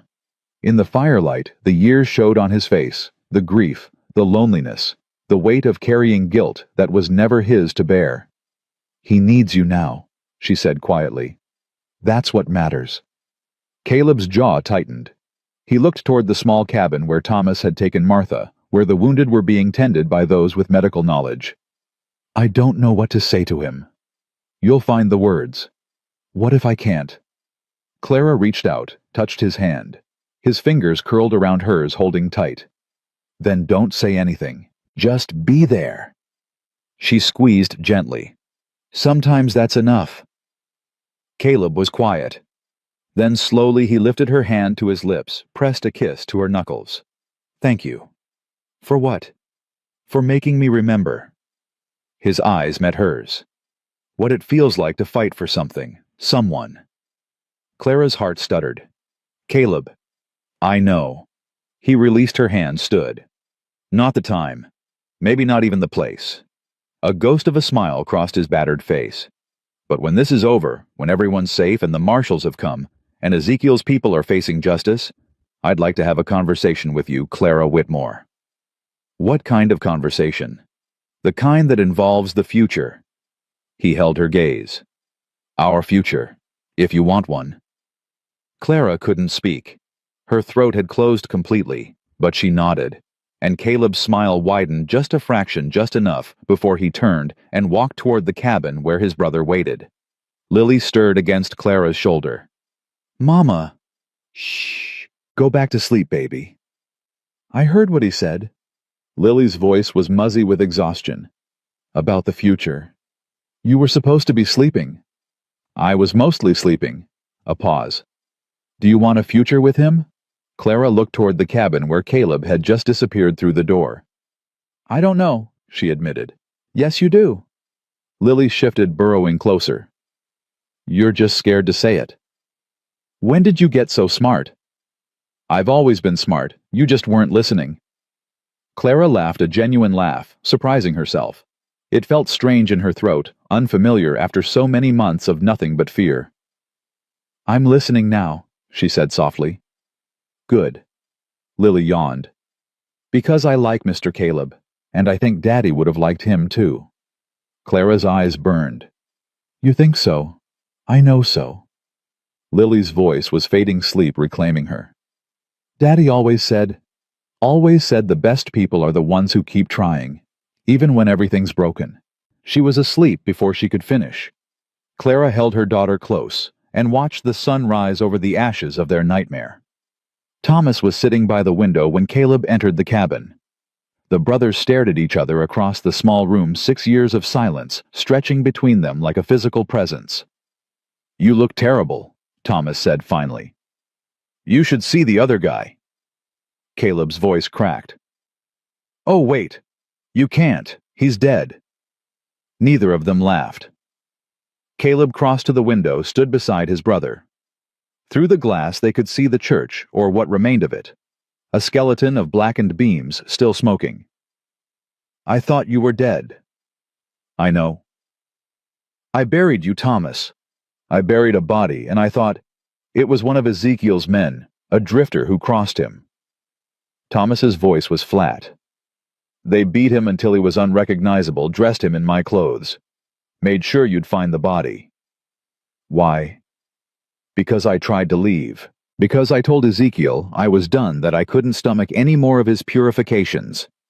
Thomas's hands clenched on his knees. He gave me a choice. Stay and serve or watch my family burn. I'm your family. That's what he meant. Thomas finally looked at Caleb, and his eyes were wet. You, our cousins in Ohio, everyone I'd ever loved. He said he'd kill you all one by one and make me watch. So you stayed. So I stayed, became Gabriel, pretended to believe, pretended to serve. Thomas's voice broke, and every day I died a little more inside. Caleb was silent for a long moment. Then he reached out and gripped his brother's shoulder. You should have told me. How any message could have been intercepted, any attempt to reach you could have led him straight to you. I would have come for you. I know. Thomas's laugh was bitter. That's why I couldn't risk it. You would have gotten yourself killed trying to save me, and I couldn't. I couldn't be responsible for that, not on top of everything else. Thomas, I've done things. Thomas pulled away, stood, moved to the other side of the room. Things that can't be forgiven. People I helped prepare for purification. People I... Stop. Thomas froze. Caleb closed the distance between them, grabbed his brother's arms. Look at me. Thomas wouldn't. Look at me, Thomas. Slowly, reluctantly, his brother raised his eyes. You survived, Caleb said quietly. You did what you had to do to survive. And when the moment came when it really mattered, you made the right choice. I killed him. I killed a man in cold blood. You killed a monster. There's a difference. Is there? Thomas's voice was raw. Because I don't feel like a hero, Caleb. I feel like a murderer. I feel like I spent 6 years being his puppet, and now that the strings are cut, I don't know who I am anymore. You're my brother. Caleb's grip tightened. You're Thomas McAllister. You're the boy who stayed up all night with me when our mother died. The man who taught me that some fights are worth having even when you know you'll lose. That was a long time ago. Doesn't matter. That person is still in there. Caleb's voice softened. I know, because I've been where you are. Spent 6 years hiding from my own ghosts. Thought I was too broken to help anyone, too damaged to matter. What changed? Caleb thought of Clara, of Lily, of a bleeding woman and a silent child desperate in the snow. Someone needed me, he said simply, and I decided to show up. Thomas was quiet for a long moment. The woman, he said finally. Clara, she's special, isn't she? Yeah. Caleb couldn't help the small smile that crossed his face. She is. And the little girl, Lily. What about her? She sees things. Thomas's voice was wondering. Really sees them. Not like Ezekiel's fake prophecies, real visions, real truth. I know. Is that why you came? Because she saw you would? I came because it was right. Caleb released his brother's arms.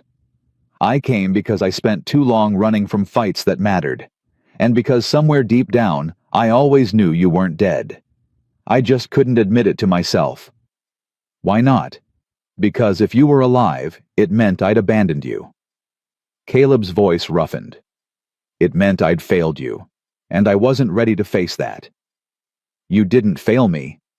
Thomas. You didn't. Thomas gripped Caleb's shoulder, mirroring the earlier gesture. I made my choice. I chose to stay, chose to protect you the only way I knew how. That's not your failure. That's my decision. A decision you shouldn't have had to make. Maybe. But I made it, and now... Thomas looked toward the window, toward the rising sun. Now we get to make new choices. Better ones. What does that look like for you? Thomas was quiet for a long moment. I don't know, he admitted.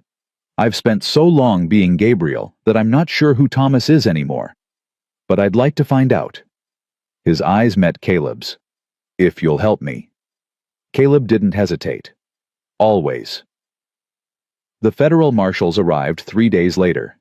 Clara watched them ride into what remained of the compound, a dozen men in uniform, led by a grim-faced captain named Roberts. They brought wagons for the survivors' documents for testimony chains for those who'd been Ezekiel's willing accomplices. Mrs. Whitmore. Clara turned. One of the marshals approached hat in hand, face carefully neutral. I'm Deputy Marshal Hayes. Captain Roberts asked me to inform you that we've reviewed Sheriff Dawson's evidence.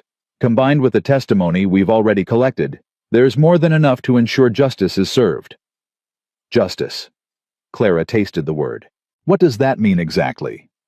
It means the men who helped Crane, the ones who participated in the purifications, will face trial in Denver. Federal trial. No local judges who might have been in Crane's pocket. And the others? The ones who were just followers. Hayes shifted uncomfortably. That's more complicated. Some of them didn't know what was really happening. Others knew but were too scared to leave. We're trying to sort out who's who. Most of them are victims. Clara's voice hardened. Women who were told they had no choice. Men who were threatened with violence against their families. Children who never knew anything different. I understand that, ma'am, and the captain's taking it into account. Hayes replaced his hat. There'll be a hearing in Denver. You and your daughter will need to testify. We'll be there. Yes, ma'am. One more thing. Hayes hesitated. The doctor's here, Thomas McAllister. There are some who want to see him charged alongside the others. Clara's blood chilled. Thomas saved us. He killed Ezekiel. Without him. I know, and the captain knows, but there are complications. Witnesses who claim Gabriel Thomas participated in at least 3 purifications over the years. Under duress. Ezekiel threatened his family. That'll be for the court to decide. Hayes's voice was not unkind. I'm just warning you, ma'am. This isn't over. Not by a long shot. He touched his hat and walked away. Clara stood very still watching the marshals move through the compound, watching the survivors being loaded into wagons, watching the smoke still rising from the ruins of the church. Mama. Lily appeared at her side, Daisy tucked under one arm. Yes, baby. Mr. Thomas is in trouble, isn't he? Clara considered lying. Considered protecting her daughter from one more hard truth. She couldn't. Yes, some people think he should be punished for things he did while he was here. But he only did those things because he was scared. because the bad man made him. I know, but proving that is complicated. Lily was quiet for a moment, her small face serious. I can help, she said finally. What do you mean? I see things. Things that happened, things that will happen. Lily's grip on Daisy tightened. If I tell the court what I saw, what really happened, maybe they'll believe me. Lily, you're 8 years old. Courts don't usually listen to children. Then I'll make them listen. Lily's chin lifted with that stubborn determination Clara knew so well. Mr. Thomas is good. He saved us. He shouldn't be punished for being brave. Clara knelt, taking her daughter's face in her hands. You are remarkable. You know that. Daddy used to say that. He was right. Clara kissed her forehead. But I don't want you to carry this burden. It's not your job to save everyone. Then whose job is it? Clara had no answer for that. Caleb found her an hour later sitting alone on the steps of one of the few buildings that hadn't burned. Hayes told me about Thomas, he said without preamble. I'm sorry. Don't be. Not your fault. Caleb sat beside her close, but not touching. Robert says if Thomas testifies against the others, tells them everything about how Ezekiel operated, it might help his case. Will he do it? He already has. Spent 3 hours with the captain this morning. Caleb ran a hand through his hair. 6 years of secrets all coming out. Names, dates, locations. Bodies buried in places no one thought to look. Clara shuddered. How's he holding up? Better than I expected. I think... Caleb paused, choosing his words. I think he's relieved. The weight of keeping all that inside it was killing him. At least now it's out. And what about you? Caleb turned to look at her. What about me? How are you holding up? He was quiet for a long moment. I don't know, he admitted finally. Part of me is angry. Furious that Thomas went through all that alone, that I wasn't there to help him. Part of me is relieved he's alive. Part of me is terrified about what comes next. And the rest? Caleb's eyes met hers. The rest of me is just grateful. For you. For Lily. For the chance to stop running and start living again. Clara's heart clenched. Caleb. I know I said we'd talk when this was over. And it's not over yet. But I need you to know something, Clara. He took her hand, held it gently. Whatever happens with the trial with Thomas, with everything, I'm not going anywhere. Not unless you want me to. I don't want you to. The words came out before she could stop them. Caleb's breath caught. You're sure? No. Clara laughed, surprising herself. I'm not sure of anything anymore. My husband is dead. My father-in-law tried to kill my daughter. I've been running for months, bleeding, starving, terrified every second of every day. That's not exactly a ringing endorsement. Let me finish. Clara squeezed his hand. All of that is true. And it should make me want to run again, get Lily somewhere safe, somewhere far from all of this. But instead, I keep thinking about your kitchen, about eggs and bacon and coffee, about Lily falling asleep at your table safe for the first time in months. Clara's voice softened. About you sitting up all night guarding us.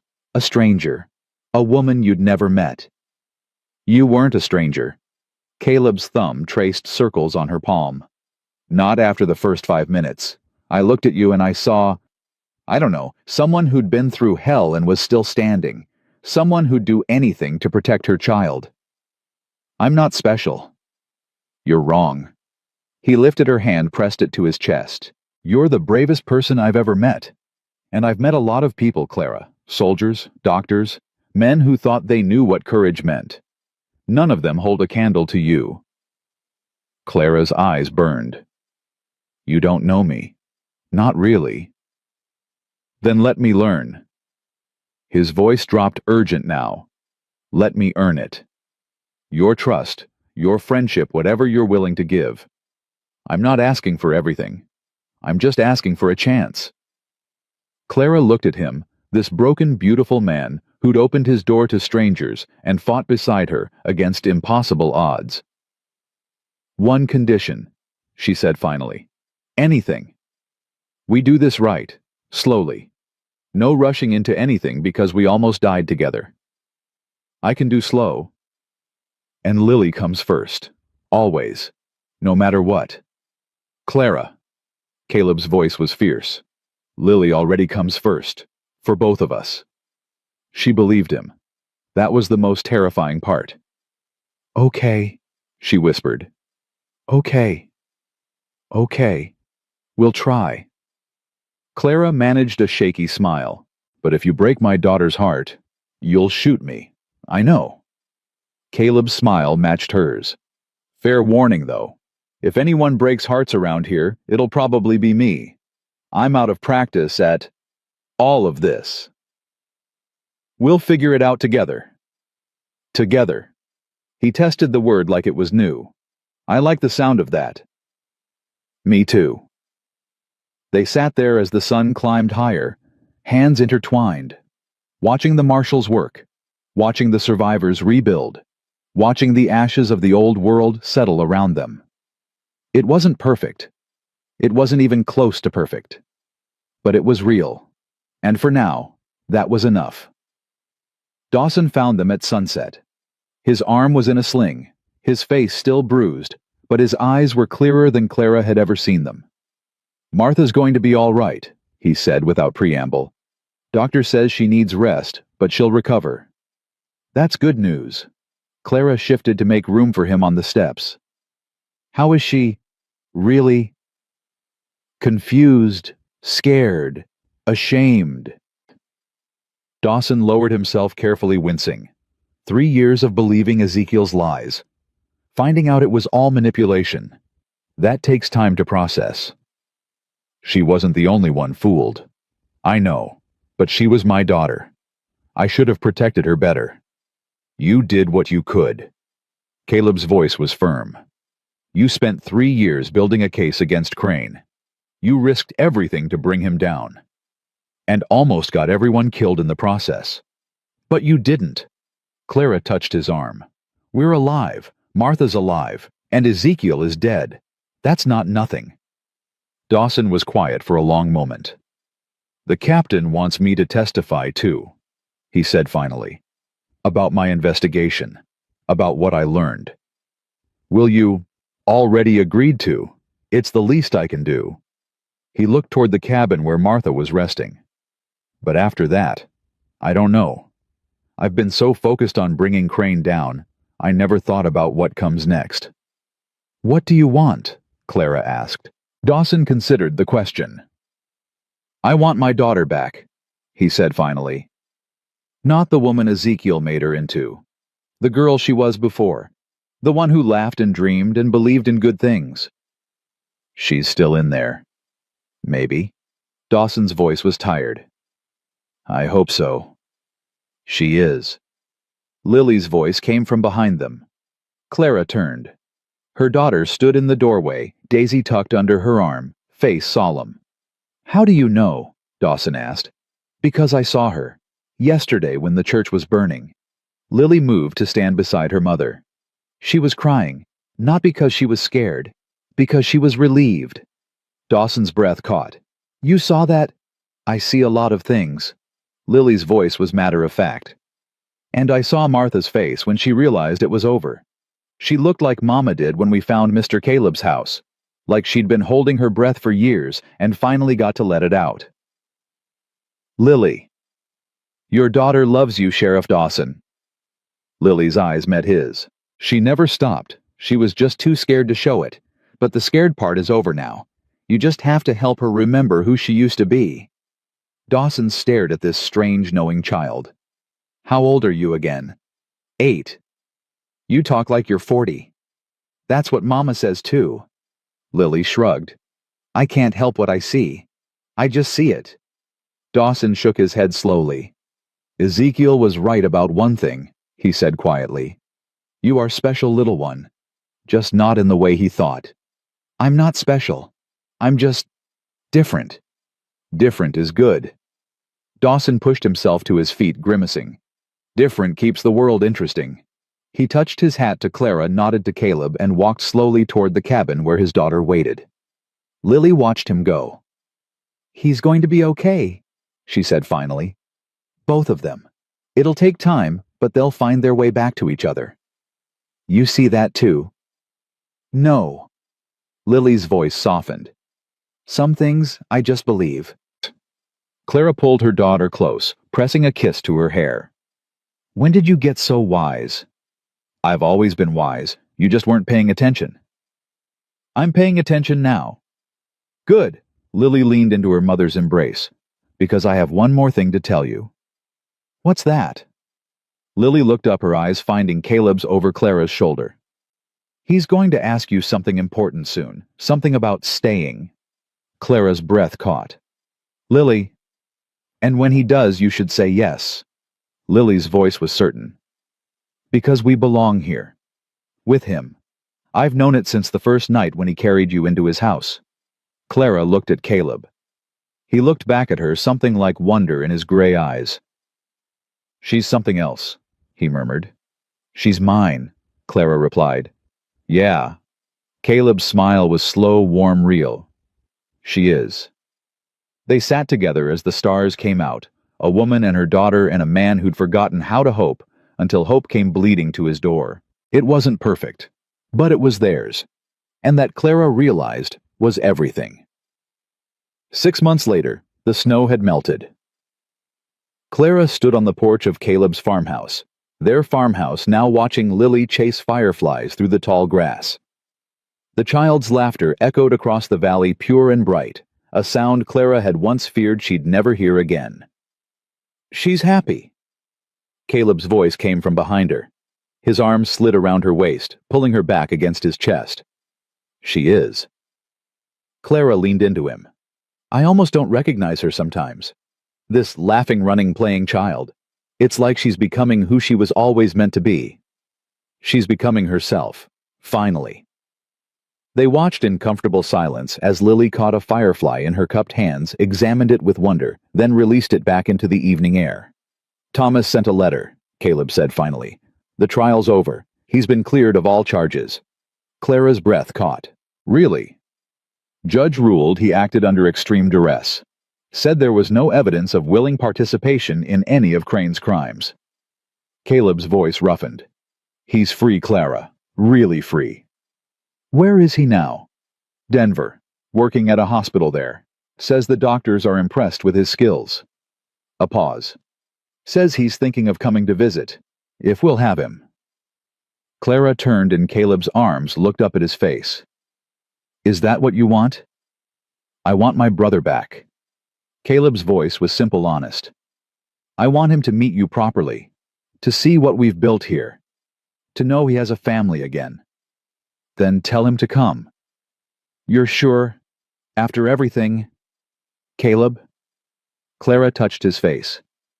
He saved my life. He saved Lily's life.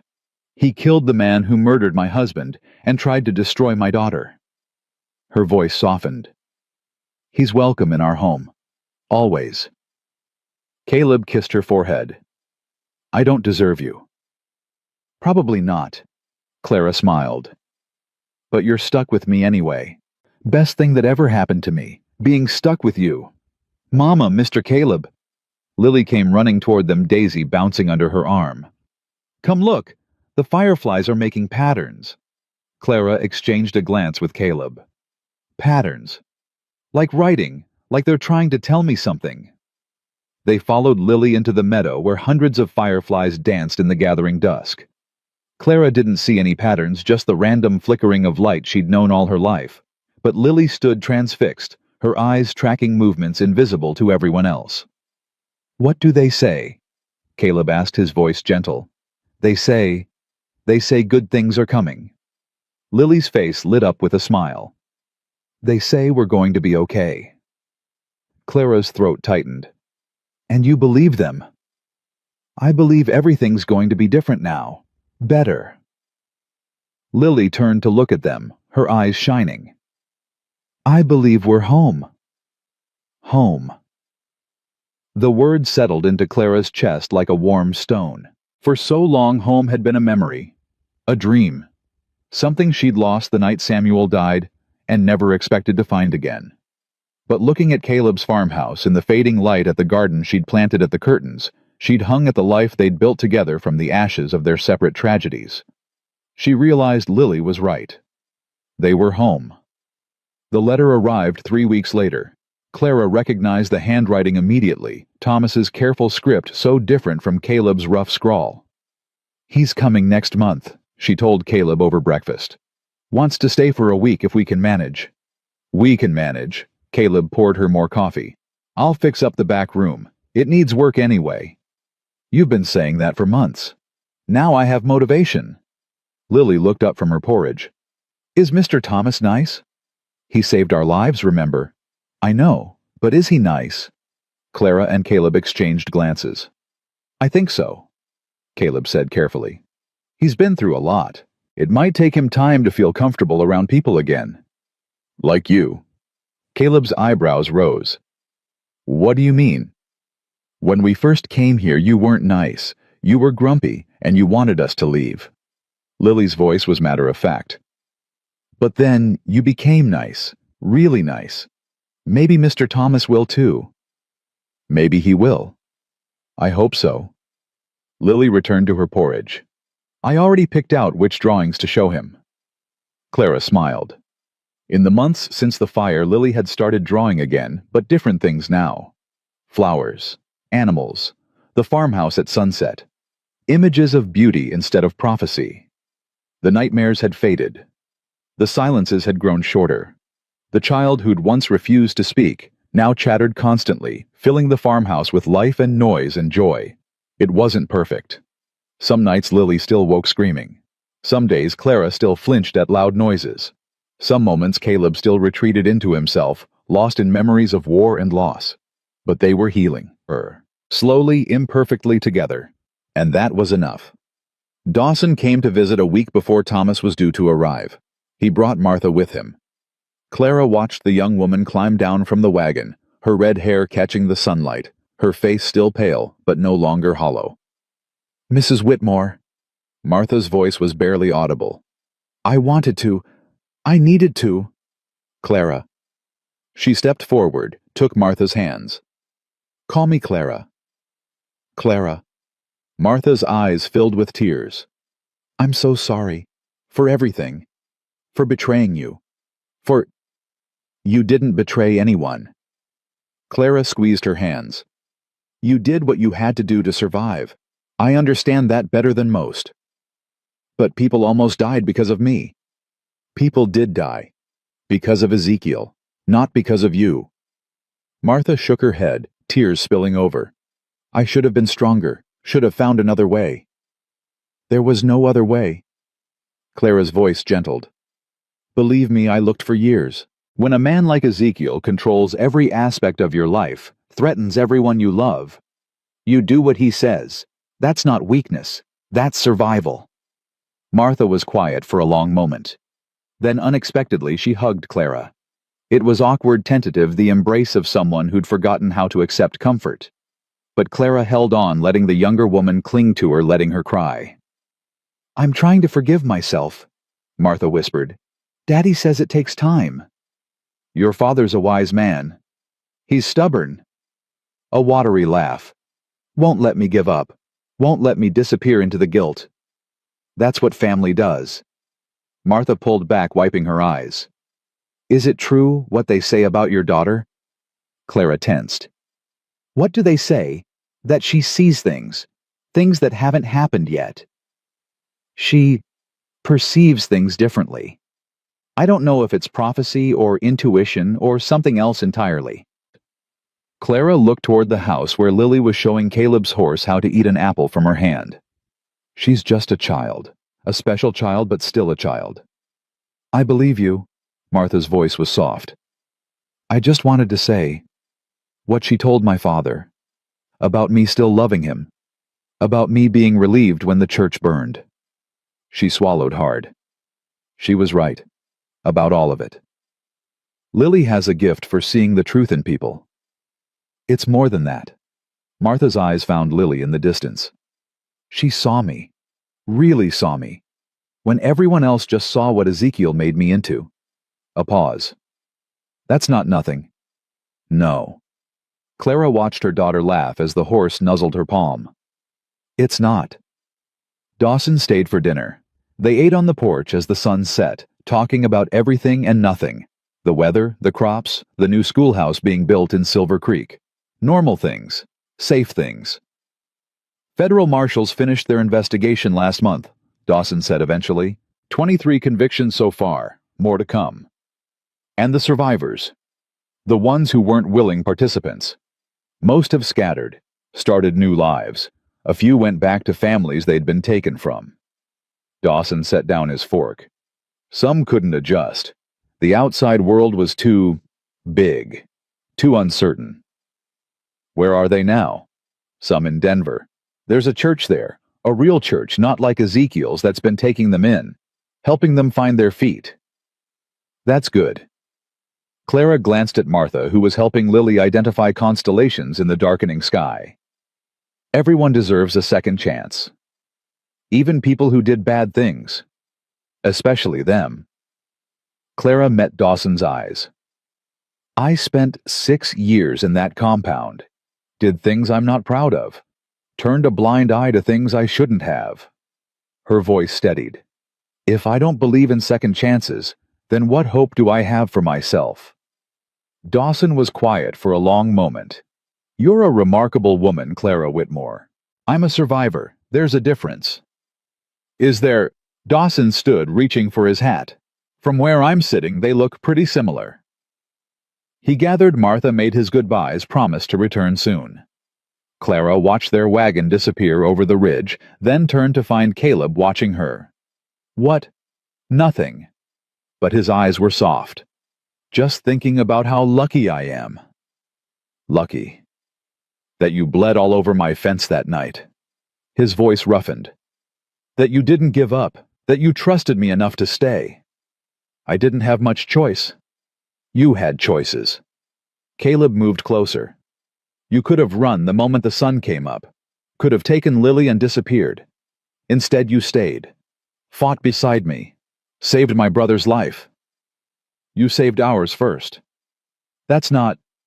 He stopped, shook his head. I'm trying to tell you something important. Then tell me. Caleb took her hands. In the fading light, his gray eyes were almost silver. I love you, Clara. I've loved you since that first night when you dropped to your knees in the snow and begged me to save your daughter. I've loved you through the fire and the fear, and the 6 months of learning how to be a family. Clara's heart stuttered. Caleb. Let me finish.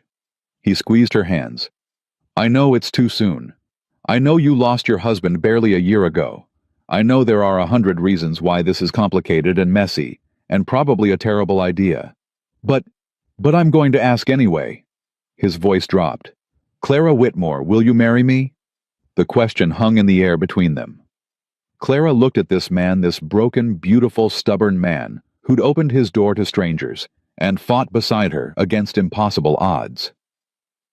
She thought of Samuel, of the love they'd shared before Ezekiel poisoned everything, of the promise she'd made at his grave to protect their daughter at any cost.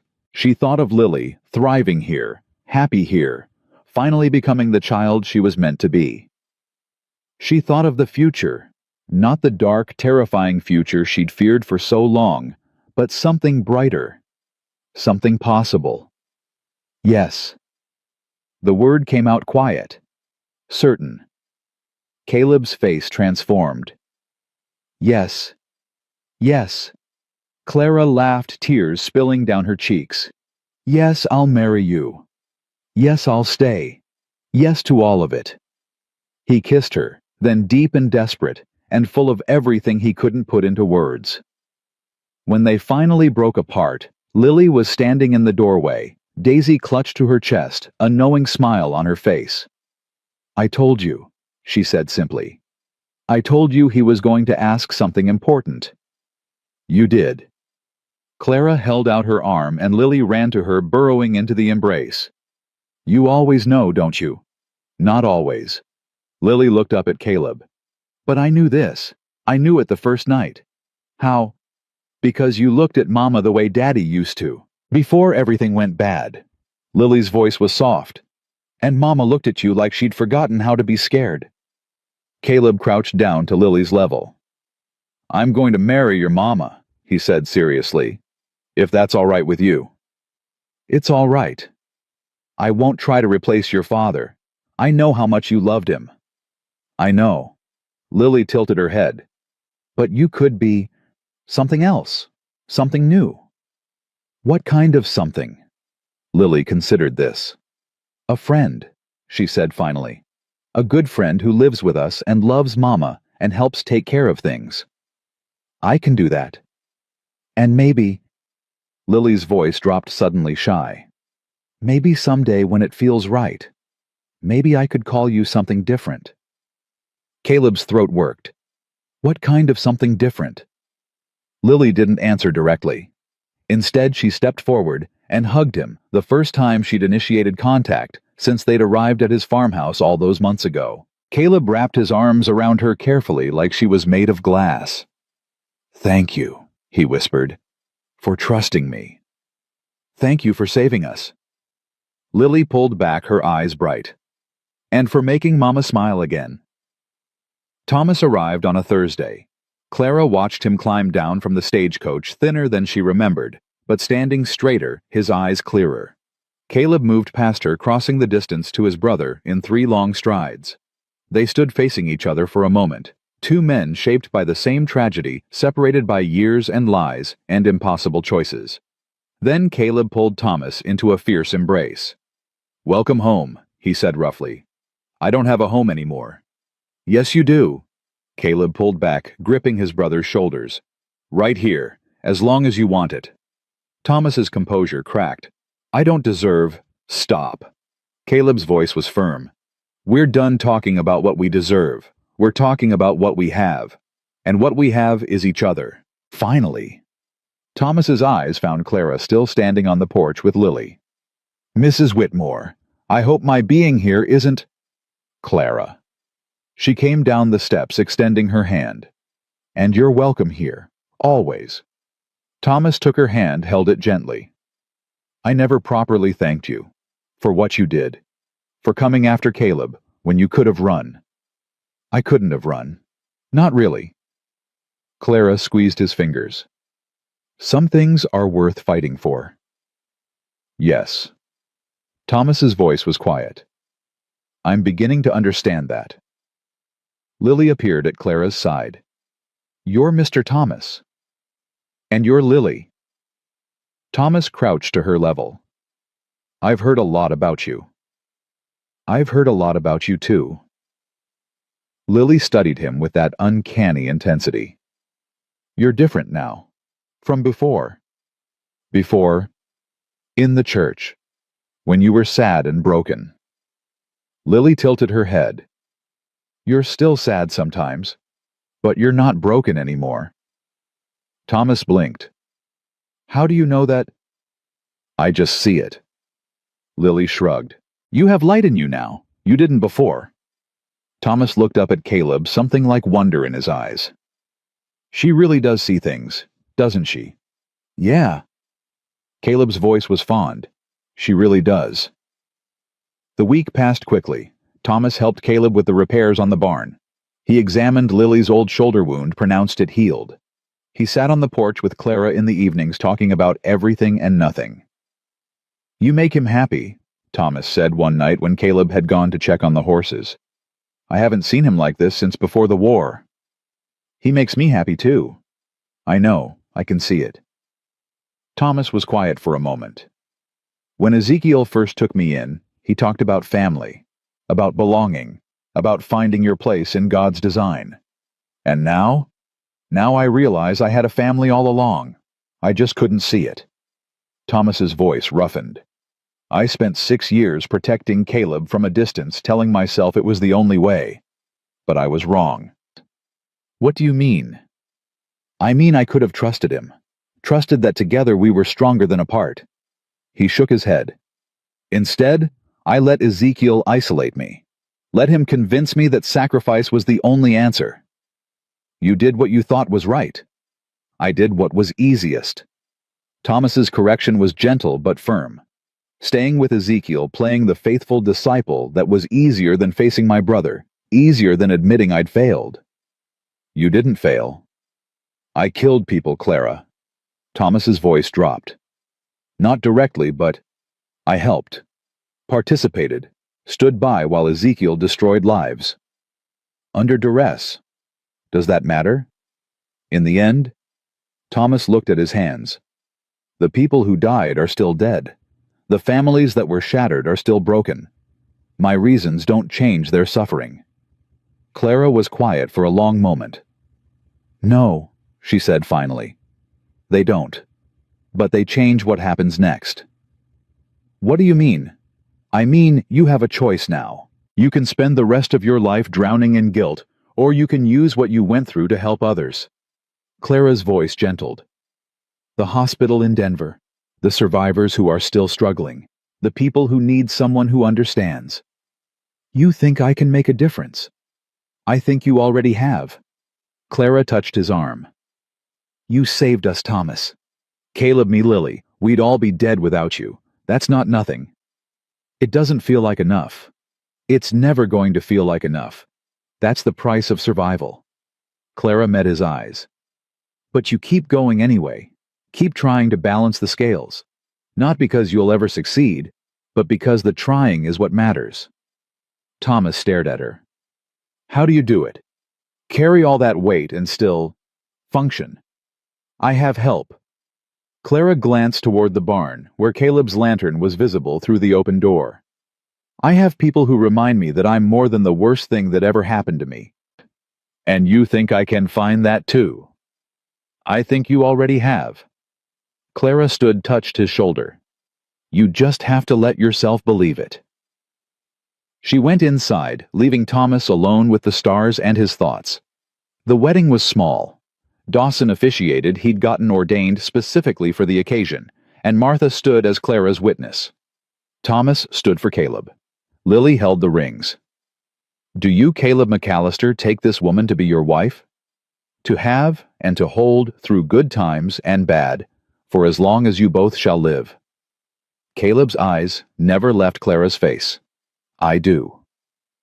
And do you, Clara Whitmore, take this man to be your husband? To have and to hold through good times and bad, for as long as you both shall live. Clara thought of everything that had brought her to this moment.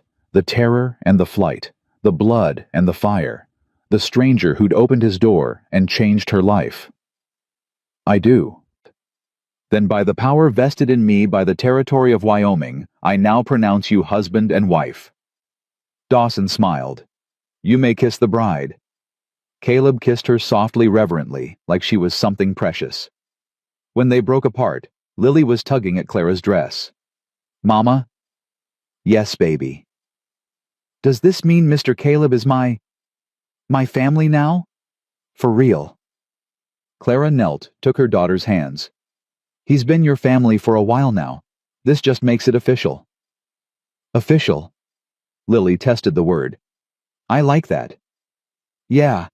Caleb crouched beside them. What do you like about it? It means you can't leave.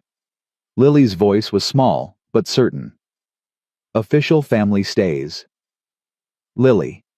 Caleb's voice thickened. I was never going to leave, ring or no ring. I know, but now it's official. Lily nodded seriously. And official is better. Clara laughed, pulling both of them into an embrace. Official is definitely better. 1 year to the day after Clara and Lily had stumbled onto Caleb's land, they gathered on the porch to watch the sunset. Thomas had returned for a visit, his third since the wedding, and Martha and Dawson had ridden out from Silver Creek. Hard to believe it's been a year, Dawson said, settling into a rocking chair. Feels like yesterday, and forever ago at the same time. A lot has changed, Clara agreed. Everything has changed. Martha's voice was soft. I barely recognize my life anymore. Good changes. Mostly. Martha smiled a real smile, the first Clara had seen from her that didn't carry shadows. I'm helping at the church now, the real church in town, working with families who are struggling. She's good at it. Dawson added, pride evident in his voice. People trust her. Because I understand. Martha's eyes found Clara's. I know what it's like to be trapped, to feel like there's no way out, and I know what it feels like to be free. That's a powerful gift. It's what you told Thomas, about using our pain to help others. Martha shook her head. I didn't believe it at first, but you were right. Lily came running from the meadow, Daisy bouncing under her arm, a crown of wildflowers in her hair. Mama, look what I made. It's beautiful, baby. I made one for everyone. Lily produced a handful of woven flowers. Because today is special. Why is today special? Lily looked at her mother like she was being deliberately dense. Because it's the day we became a family. The real day, not the wedding day that was just official. She pressed a crown into Clara's hands. This is the day you knocked on Mr. Caleb's door, and everything started. Clara's throat closed. You remember that? I remember everything. Lily's voice was solemn. I remember being cold and scared. I remember Mama falling in the snow. I remember the door opening and Mr. Caleb standing there with his gun. That's a lot to remember. It's important. Lily distributed the remaining crowns, then settled on the porch steps, looking out at the land that had become home. I want to remember all of it. The bad parts and the good parts. Because you can't have one without the other. Thomas leaned forward. That's very wise for someone who's 9 years old. I'll be 10 next month. Lily shot him a look. And I've always been wise. Everyone says so. Everyone's right. The sunset deepened, painting the sky in shades of orange and pink and gold. Clara leaned into Caleb's side, his arm warm around her shoulders. Happy, he murmured. Terrified. Of what? Of losing this. Clara's voice dropped. I spent so long expecting disaster, waiting for the other shoe to drop. It's hard to believe this is real, that it's going to last. Caleb turned her to face him. Listen to me. Whatever happens tomorrow, next year, 10 years from now, we face it together. That's what family means. That's what this means. And if the past comes back, if someone from the covenant, then we deal with it, together. Caleb's voice was firm. I spent 6 years hiding from my ghosts, running from my past. All it got me was loneliness and regret. What's different now? You, Lily, Thomas. Caleb smiled. I have something worth fighting for, something worth protecting. His voice softened. Something worth living for. Clara kissed him slow and sweet, not caring that they had an audience. When she pulled back, Lily was watching them with a knowing smile. Told you, the child said simply. Told me what? That first night. I told you Mr. Caleb was going to be important. Lily's eyes sparkled. I'm always right about the important things. Yes. Clara pulled her daughter close, breathing in the scent of wildflowers and sunshine. You really are. The stars came out one by one, familiar now in a way they'd never been before. Clara looked around at the people gathered on the porch, her husband, her daughter, her brother-in-law, her friends. People who'd been strangers a year ago. People who'd become family through fire and fear and impossible hope. She thought of Samuel, buried in a grave back east, never knowing the life his daughter would build. She thought of Ezekiel, dead in the ashes of his church. His empire of lies burned to nothing.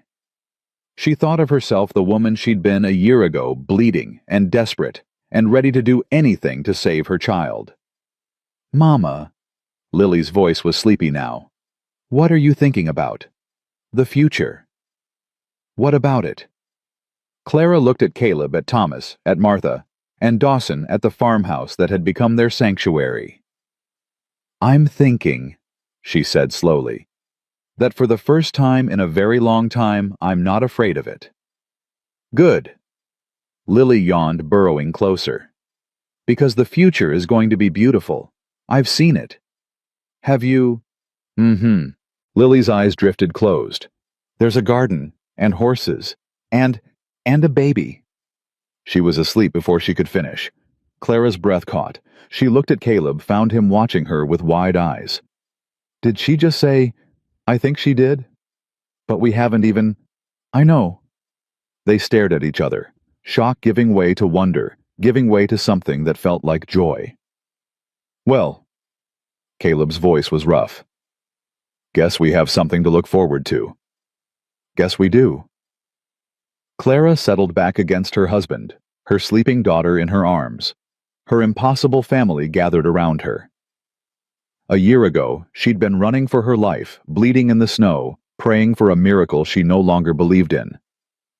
Now she was home. Not the home she'd imagined, not the life she'd planned, but something better, something real, something built from the ashes of everything she'd lost with people she'd never expected to find. Clara closed her eyes, listening to the sounds of her family. Dawson's quiet conversation with Thomas, Martha's soft laughter, Caleb's steady heartbeat beneath her ear, Lily's peaceful breathing. She'd spent so long being afraid. Of Ezekiel. Of the future. Of hoping for things she didn't deserve. But fear hadn't saved her. Hope had. Hope and a stubborn cowboy who'd opened his door to strangers. Hope and a daughter who saw the truth when everyone else was blind. Hope and the courage to fight for something worth having. Clara Whitmore McAllister opened her eyes to the star-filled sky and smiled. She was done running, done hiding, done being afraid. She was home, she was loved, and she was never letting go. And that she knew with absolute certainty was exactly where her story was meant to end, and where the rest of her life was finally ready to begin.